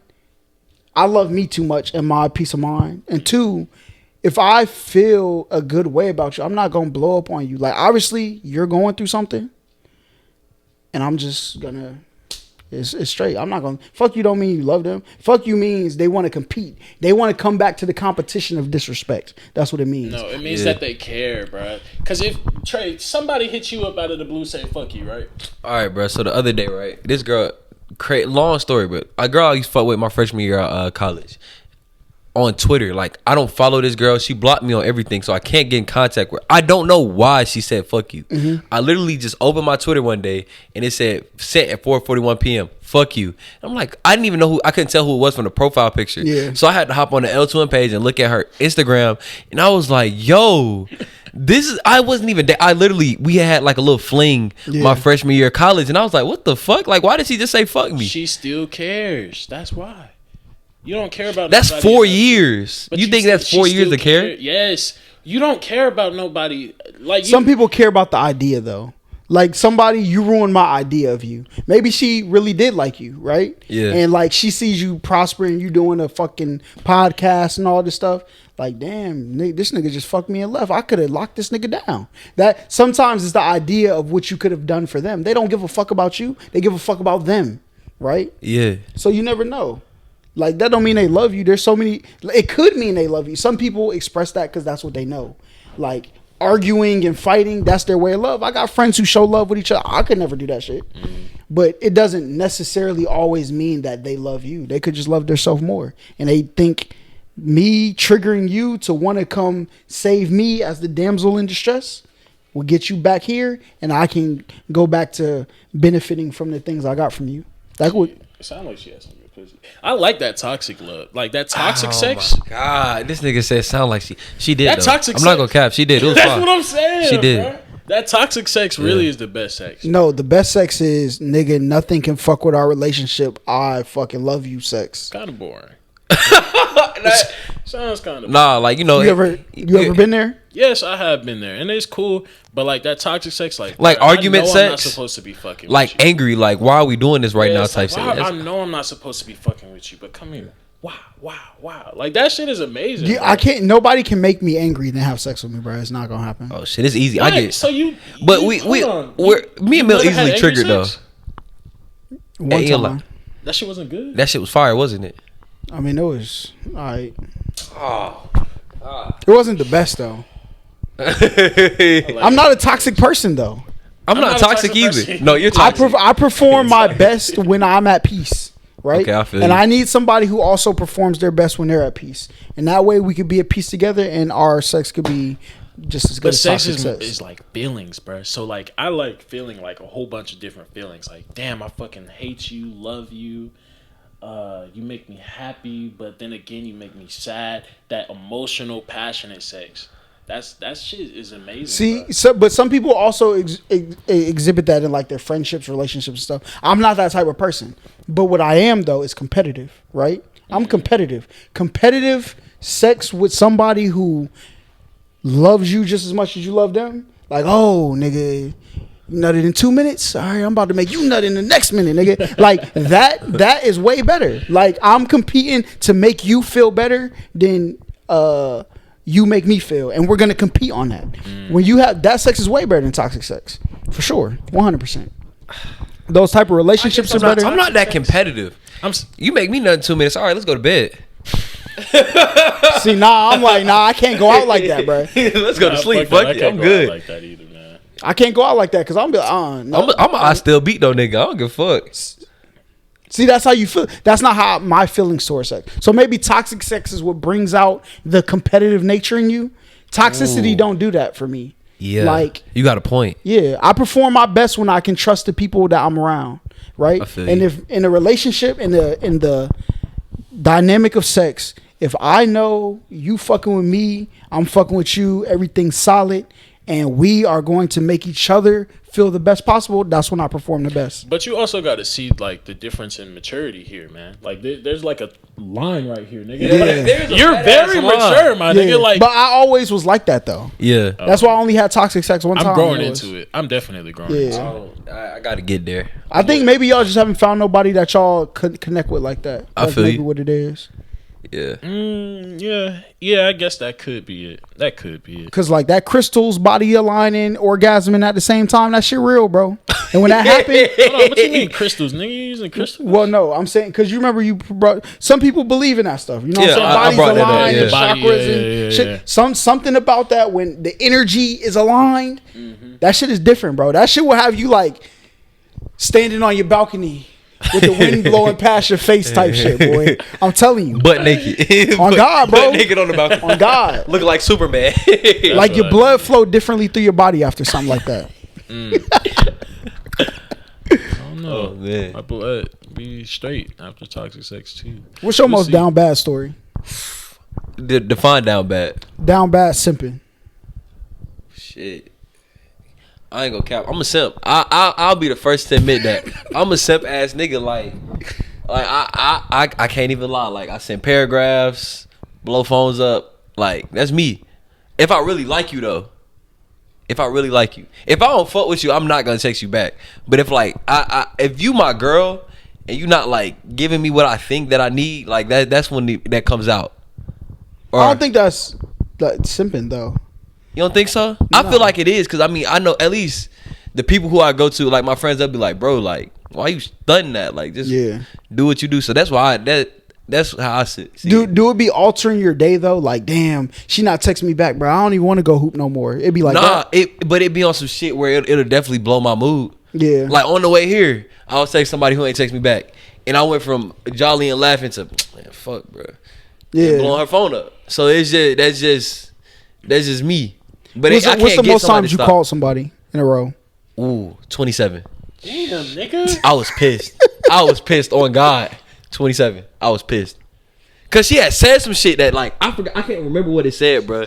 Like, but I have one string. Like everybody said, like I don't get mad often, but it's one string that you can pull that'll absolutely take me off my shit. I don't know what it is. I guess it's like when I don't feel like you're listening to me or understanding what I'm trying to say. That's the best way I can explain it. I used to have that. And when you just looking at me like, bro, what are you talking about? You pull that string, it's a wrap. Like I'm going berserk. And she pulled that string and didn't respond for like 3 hours. Damn. And then I was trying to be patient. I was waiting. I was like, maybe she doing something. And then she like I called her 27 times and she I ain't saying no business. Did you pull up? Huh? You pulled up? No, I just said fuck it. I went to bed. And then I woke up the next morning. She said I was working, nigga. And then I felt awful. I felt bad. I felt bad as hell. She was like, yeah, you doing all this. I was with a client. I couldn't even answer. We couldn't even listen to music. I was embarrassed. You're dying. Out bad. You're dying. Out bad. Damn, nigga, I ain't go that far. What's your biggest down bad story? I don't know. I don't really have them. No, middle school I was pretty down bad, but it was something simple. It was like light shit. Like I would just text them, "Hey baby," like just playing around, but like they'll be like, "I'm not your baby," and then I'll just keep on being like, yeah, you are. Stop playing, and then they would just keep on denying me and shit. And it was shit. It was simple shit like that. And I just kept on going along with it. And I was enjoying it because I thought it was like simple, playful banter.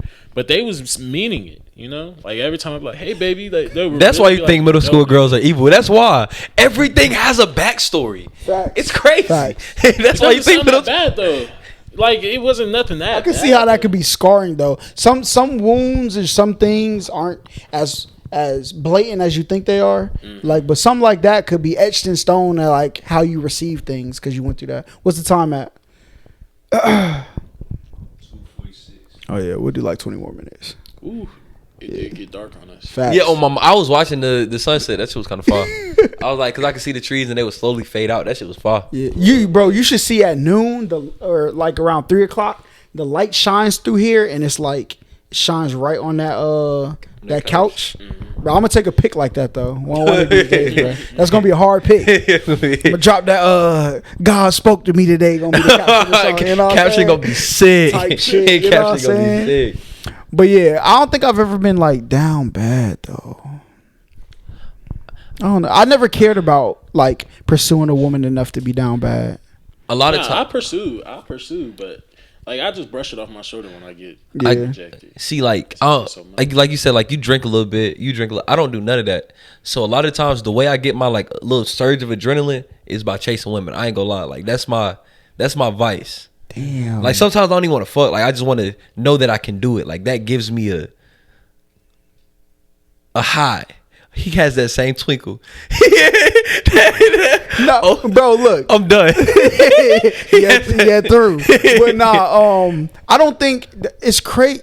I don't drink to take an edge off though. Yeah. I drink like socially, like because other people want to do it. But now that I'm like in a space where there's more people who drink than that you could drink with besides me. Yeah. Like drink with them. I'll chill. I could go back to chilling. And I kind of wanted to experience it to see what the world was like drunk. So I'm over it. You know what I'm saying? I did my little 3-4 year bid. But yeah, chasing, that's crazy. So you even do that when you're in a relationship? No, but I catch myself, like in my standards, I don't see myself doing it, but I catch myself doing things that the other person doesn't find. Like what? Swiping up on stories? Like swiping up on stories. I didn't see that as an issue. Like just saying, yo, you look good. I just thought, like, it's just a simple compliment to me, but to somebody else, that's like, bro, like, you're telling, that's the same shit you just told me this morning. Yeah. I never saw it as that until it happened. You can't compliment somebody while you're in a relationship, bro. But sometimes, yeah, that's what I'm saying. Sometimes I feel like it's overbearing. But I did, like, a couple times I crossed the line where I said some shit. I'm not going to act like it was just all simple banter. But for the most part, it would be that. So how many of our followers have you just slid up on? Of our followers on L2M? Yeah. None of them. Okay, good. I have to check the list, but as right now, I'm gonna just say none of them. I was just making sure, bro. None of them. Have y'all ever like tried to mess with a girl and find out like your homie messed with her before, or has that ever happened? Bro, I'm in a fraternity. Oh He's in a fraternity. We're in college, nigga. Yeah, that shit. In a small college at that. Yeah, like you Eskimo brother with somebody. For sure. If you hit one somebody, more than likely your homeboy has hits. Do girls be pretending like they don't really be with it until they? Yeah, they sure do. Yeah, they act like I fucked your line, brother. What you want from me? And then I'll be like, Same thing. Yeah, same shit. What you mean? That's how I found out about you. And if they play dumb, like they don't know what I'm talking about, then I'm gonna play dumb too. Fuck it, I don't know. I don't know shit. I didn't even know that happened. I stay clear from asking women about body counts and all that shit. Like I don't really care. I'm scared. No, I'm scared. It's not that I don't care. I'm scared. Like I'm not gonna like you no more. You gonna say it now? I'm like, bro, you did that, and it's like, damn. Like now I can't respect you no more. Yeah, I don't want to know that. I don't be really caring. Like I think it's interesting conversation. I would never ask, but if you brought it up, like, okay, we're here. Cause like, bro, like, here. That's cool. Like a lot, like, well, that wasn't this podcast, but last podcast I did today, I was telling her how like I'm usually friends with girls before I date them. You know what I'm saying? So most of the time I be knowing what the fuck they be doing. Like, but when I come, I just know it's gonna stop. So I don't really be worried about it too much. It's good conversation though. Yeah. You learn things, you know what I'm saying, about people, things they've been through, things they've tried. Like, it's crazy.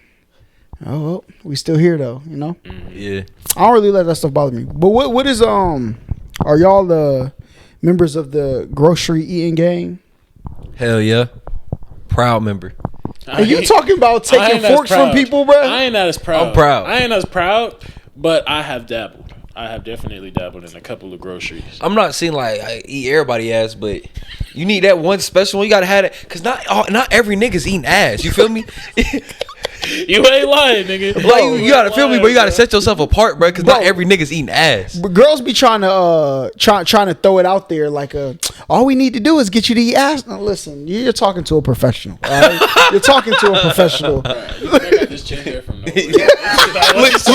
at everybody on this show right now. You think we got here from nothing, bro? People be playing like I don't care, bro. If you got good hygiene, bro, like I don't give a fuck. Like if it feels good to you, nigga, I'm with it. Well, but you gotta set yourself apart somehow, bro. And honestly, once you mine, like once when you in the bed with me, like you're mine. Like every part of you can at one point get used. Yeah, that's just me personally, bro. I'm competitive, bro. I'm like nigga, I'm competitive.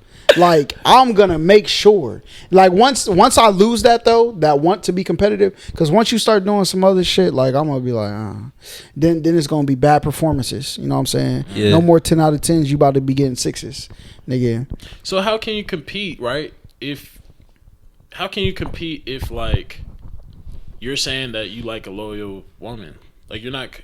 He already explained it. Yeah, he's competing with it. Yeah, like nigga, like I seen that move you pull. Where the fuck you learn that? You know what I'm saying? What you been looking up on? That's what I mean by competitive. I'm competitive, like nigga. Yo, last night nigga had me wanting to co-sign a car note with her. All right, so tomorrow I'm going crazy. That's my ideal relationship. You got to take over the mortgage. So when you say competitive, I was thinking like, oh, you trying to be her best. Oh, do you care to be her best?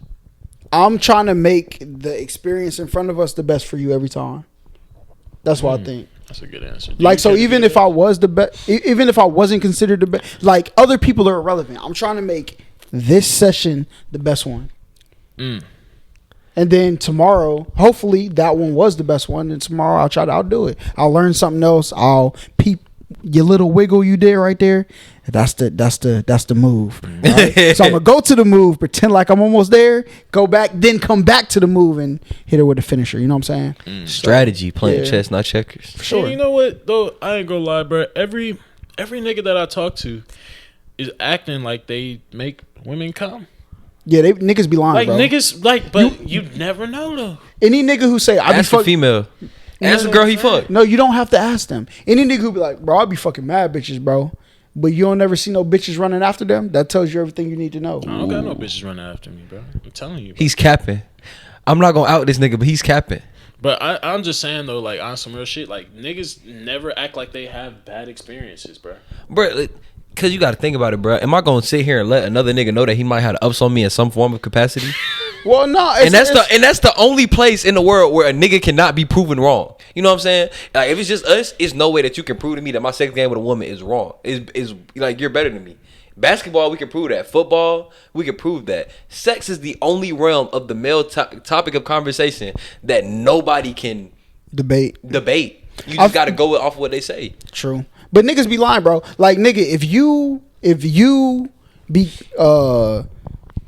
like throwing bitches to the side, but you're like a nigga who be having bitches come, is not the, if I don't see girls like that you smashed before walk up to you at a party, if they just let you walk through the party and they don't talk to you, nigga, you're trash. All right, because I done seen when you do that for girls, bro, like, nigga, when they see you, it's a twinkle in it every time, bro. Unless it's become more regular for them. But like, if you're that guy and you, bro, them, come on now, what are we talking about? I feel you, bro. I feel you. Like, I know niggas who like used to have mad girls coming through the crib, but they would never press them. Like, they're there because he's a available penis. You know what I'm saying? But like, if you was having, they would be acting way different than they be acting. I know. I'm trying to get on that level. Tell me, bro. That's cap, bro. You don't want to be on that level. What? Of having people come. You be having people after you, bro. It's cool. Like, you have people after you. You just act like you don't. I'm serious, bro. I'm don't. It's maybe because I don't got my glasses. I don't be seeing shit. Well, maybe they don't go. They come to me. I be like, I don't know. This nigga, bro, he at Best Buy right now. Like, I don't know why he not texting you back. Yeah. You think girls be lying though? What, you lying about what? Like, oh, I've never came before. You think girls be lying or they be telling the truth? I had a girl say that, and she was the most craziest squirter I've ever met. And I was like, you ain't got to tell that story. And again, that's why bro. I was just like, I ain't gonna tell that story. You got to tell that. No, tell it. Go ahead. You know what I'm saying? No. We need one. Hey, Because if I say it here, it's going viral. I know that shit's going That's viral. 100 million. you can No, I'm omit not her saying name. that. You can omit her name. You know what I'm I saying? can't She say know that this one. story is so wild. We'll tell you afterwards, but the story is so wild, bro. I can't say that because that She'll one, I know. don't think I'm ready to go viral. It don't matter if she know. Everybody else not gonna know. If she decides to comment why you talking about me, that's your fault. Right? You know what I'm saying? I can't even do it. But I was just saying, she was the most wildest squirter I've ever met, and that's what like you lying. Like, you mean to tell me I'm just the best dick that you ever had? Like, don't sit here and boost my confidence up like that. Like, don't boost me up like that. I wasn't fucking with that, but shit, I think they do be lying. Yeah. I don't like when girls say they can't come. I don't think they probably haven't before. Yeah. Until that realization comes that like, oh shit, like this dude found out what the hell I need to do to get there. That's impossible. Like, I tell females, well, maybe not for y'all, but like for me, I tell females like, hey, like, do you like before we fuck, I'll be like, you touch yourself, right? Yeah. Okay. So you know your spots that you want to be hit, right? Yeah, okay, cool. So we can work. Now, but like when we having sex and everything, now you can like not necessarily direct me, but you know how to get yourself there. And if I'm fucking up, you know, you can show me how to get you there. Yeah. I'm all for that. I love making women come. But like, if you can't make yourself come, don't expect me to try and solve that for you. Yeah. That's just so but some fucked girls up. don't like a lot of like some girls I mess with, they like don't really touch themselves for real. They just do it just to do it sometimes, like every once in a while, You every just blue gotta know moon. how to come, bro. Yeah. That's the only thing I need. Like, Most if you people do want it from to, clitoris stimulation, though. You could do it. Look, I'm about to teach you the game, all right? You know what I'm saying? I'm about to give you this thing. It's called a labia massage, okay? Just look it up. You know what I'm saying? That will put you in like a different tier of nigga, all right? There's nothing you even got to try to do. You can let her sit back, relax, labia massage, you done. All right? She's done. Give her like her like 6 minutes. Listen, I don't know what chores you need done around the house. No, it's not you. You just use your hands. That's it. So labia massage. I like using my tongue. Oh my mom, that's how I know. No, you can't. But listen, Nah, shout out to Horrible Decisions. That's where I learned it. Oh my Those mom. are my girls, man. Yeah. It's some like you ever had a girl clean your room after y'all was done? Like the next morning, like it's been times where we do something the night before I come back, my room look like a completely different. Like everything's arranged, my shoes in one spot. Like I had this one girl who came over and went straight to my kitchen and started doing my dishes, nigga. I kid you not. That shit. She was trying to get cuffed so bad. trash was taken out. I couldn't believe it. I'm sitting here like, you really over here doing my dishes? Like, that shit blew me, bro. It blew, nigga. Shit like that make me happy. I mean, it made me happy, but then I had to tell her to stop. I'm like, you don't gotta do that. Like, I'm a grown ass man. I could do my own dishes. Yeah. But Shit, I'm grown to hell too, but it was nice. Seeing my clothes folded, I was like, why you folding my clothes? We're not even together. Yeah, that's dangerous. I don't like going down those roads unless I want to cuff you. That's why I be very particular about who I have sex with, because like if you start acting a little too, I can't do it, bro. A little too what? A little too like trying to be my girlfriend or trying to be around me too much. Yeah. Like especially like if it was just, that's why I don't like having casual sex. It's because like I know the repercussions that are going to come behind this, and I don't want it. I don't want to put you in that position. So I always say like desperation is the biggest turnoff. Like you could be the most best looking person in the world, but if you act desperate to somebody, that shit just don't turn them off completely. Bro. Yeah. I hate desperation. If I like somebody, I'll invite that like mutual experience. But if I'm like, if we do something, then you trying to hang out with me like more than what we did before, like, hey, I think we should. You start planning stuff about us in your head. Like I'm straight on that. I don't want to do that because that's not the wave I'm on with you. Mm-hmm. But if I am on, then you know what I'm saying, well, whatever. I feel that. I feel it so much because I was supposed to go to this one girl's birthday party in March. Acted like I ain't know on her birthday. Why? She made the plans, and I'm like, you didn't even have no regard. She thought I was about to pull up, like, and be her man and shit like that. So let me stop. Oh, chill out. He almost had the twinkle. The twinkle was almost there. He said, "Damn!" He caught himself. He was like, "Got him again." Big Holla know how to do it, bro. You know, bro. I'm telling you, bro. Listen, there's a format to it. You know what I'm saying? Look, all you gotta do is watch some psychology videos, bro. You're gonna be straight. I almost did it too. You gotta like anything somebody want to talk about, you could get to it. You know what I'm saying? I'm already knowing. Yeah. I'm already knowing. Almost got your ass again twice. I did not go to her. Nah, that other one, that's 1 million views, bro. That shit, the way I'm about to edit that clip is gonna be crazy. You gonna be proud. Million reached 1 million, bro. You can't even be mad about that. Facts. He said, "Yeah, I just tell him, bro, yo, the dudes in their comments gonna be frying you, boy. The dudes the girls is gonna be. See, this is why you can't. It's gonna be mad people taking the video, and this is why I say, ladies, if he don't block, I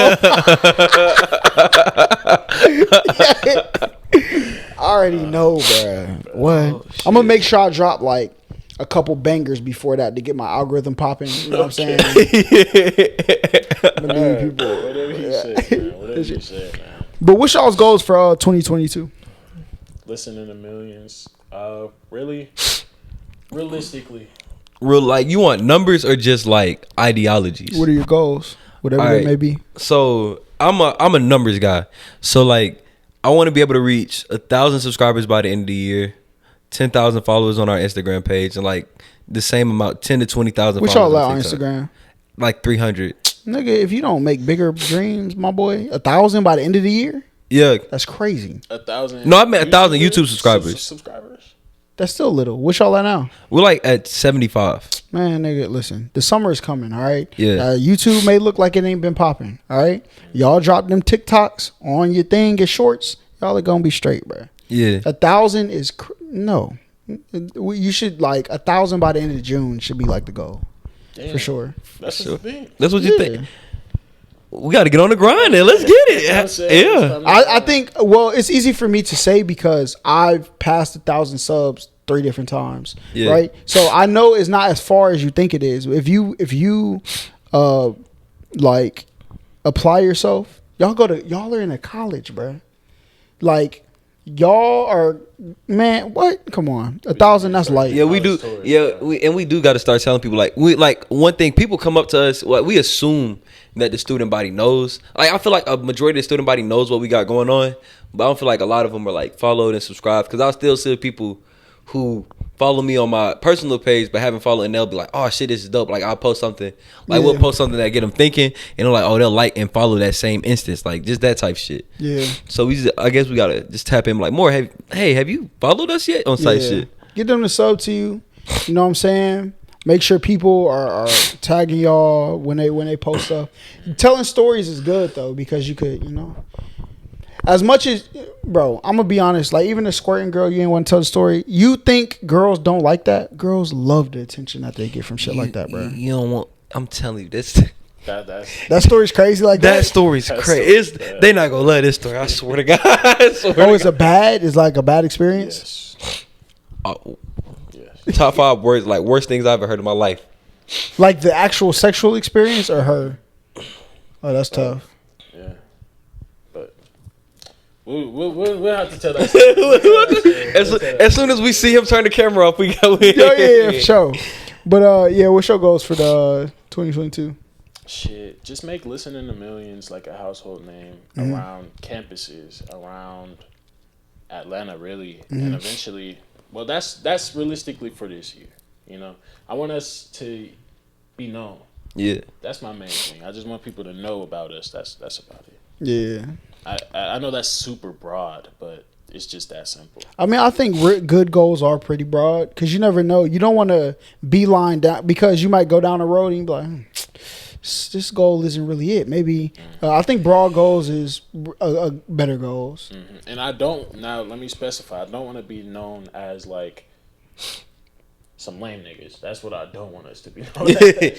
But I want us to be known as like, you know, like if you sit down with them, you're going to have a good conversation. Yeah. That's what I want us to be known for. That's what's up. You know what I'm saying? Sir. But tell everybody where they can follow y'all, you know what I'm saying, before you head up out of here. At Listening to Millions on everything. Listening to Millions on TikTok, Instagram, and then our YouTube is Listening to Millions, but it's spaced out. So listening space 2 space millions. The number 2, not the word. Number 2. Y'all got personal pages? Oh, my personal page is Reaching Millions. So instead of Listening to Millions, it's Reaching Millions. And all mine is JS Black but none like Trey on TikTok. Yeah, Reaching Millions for.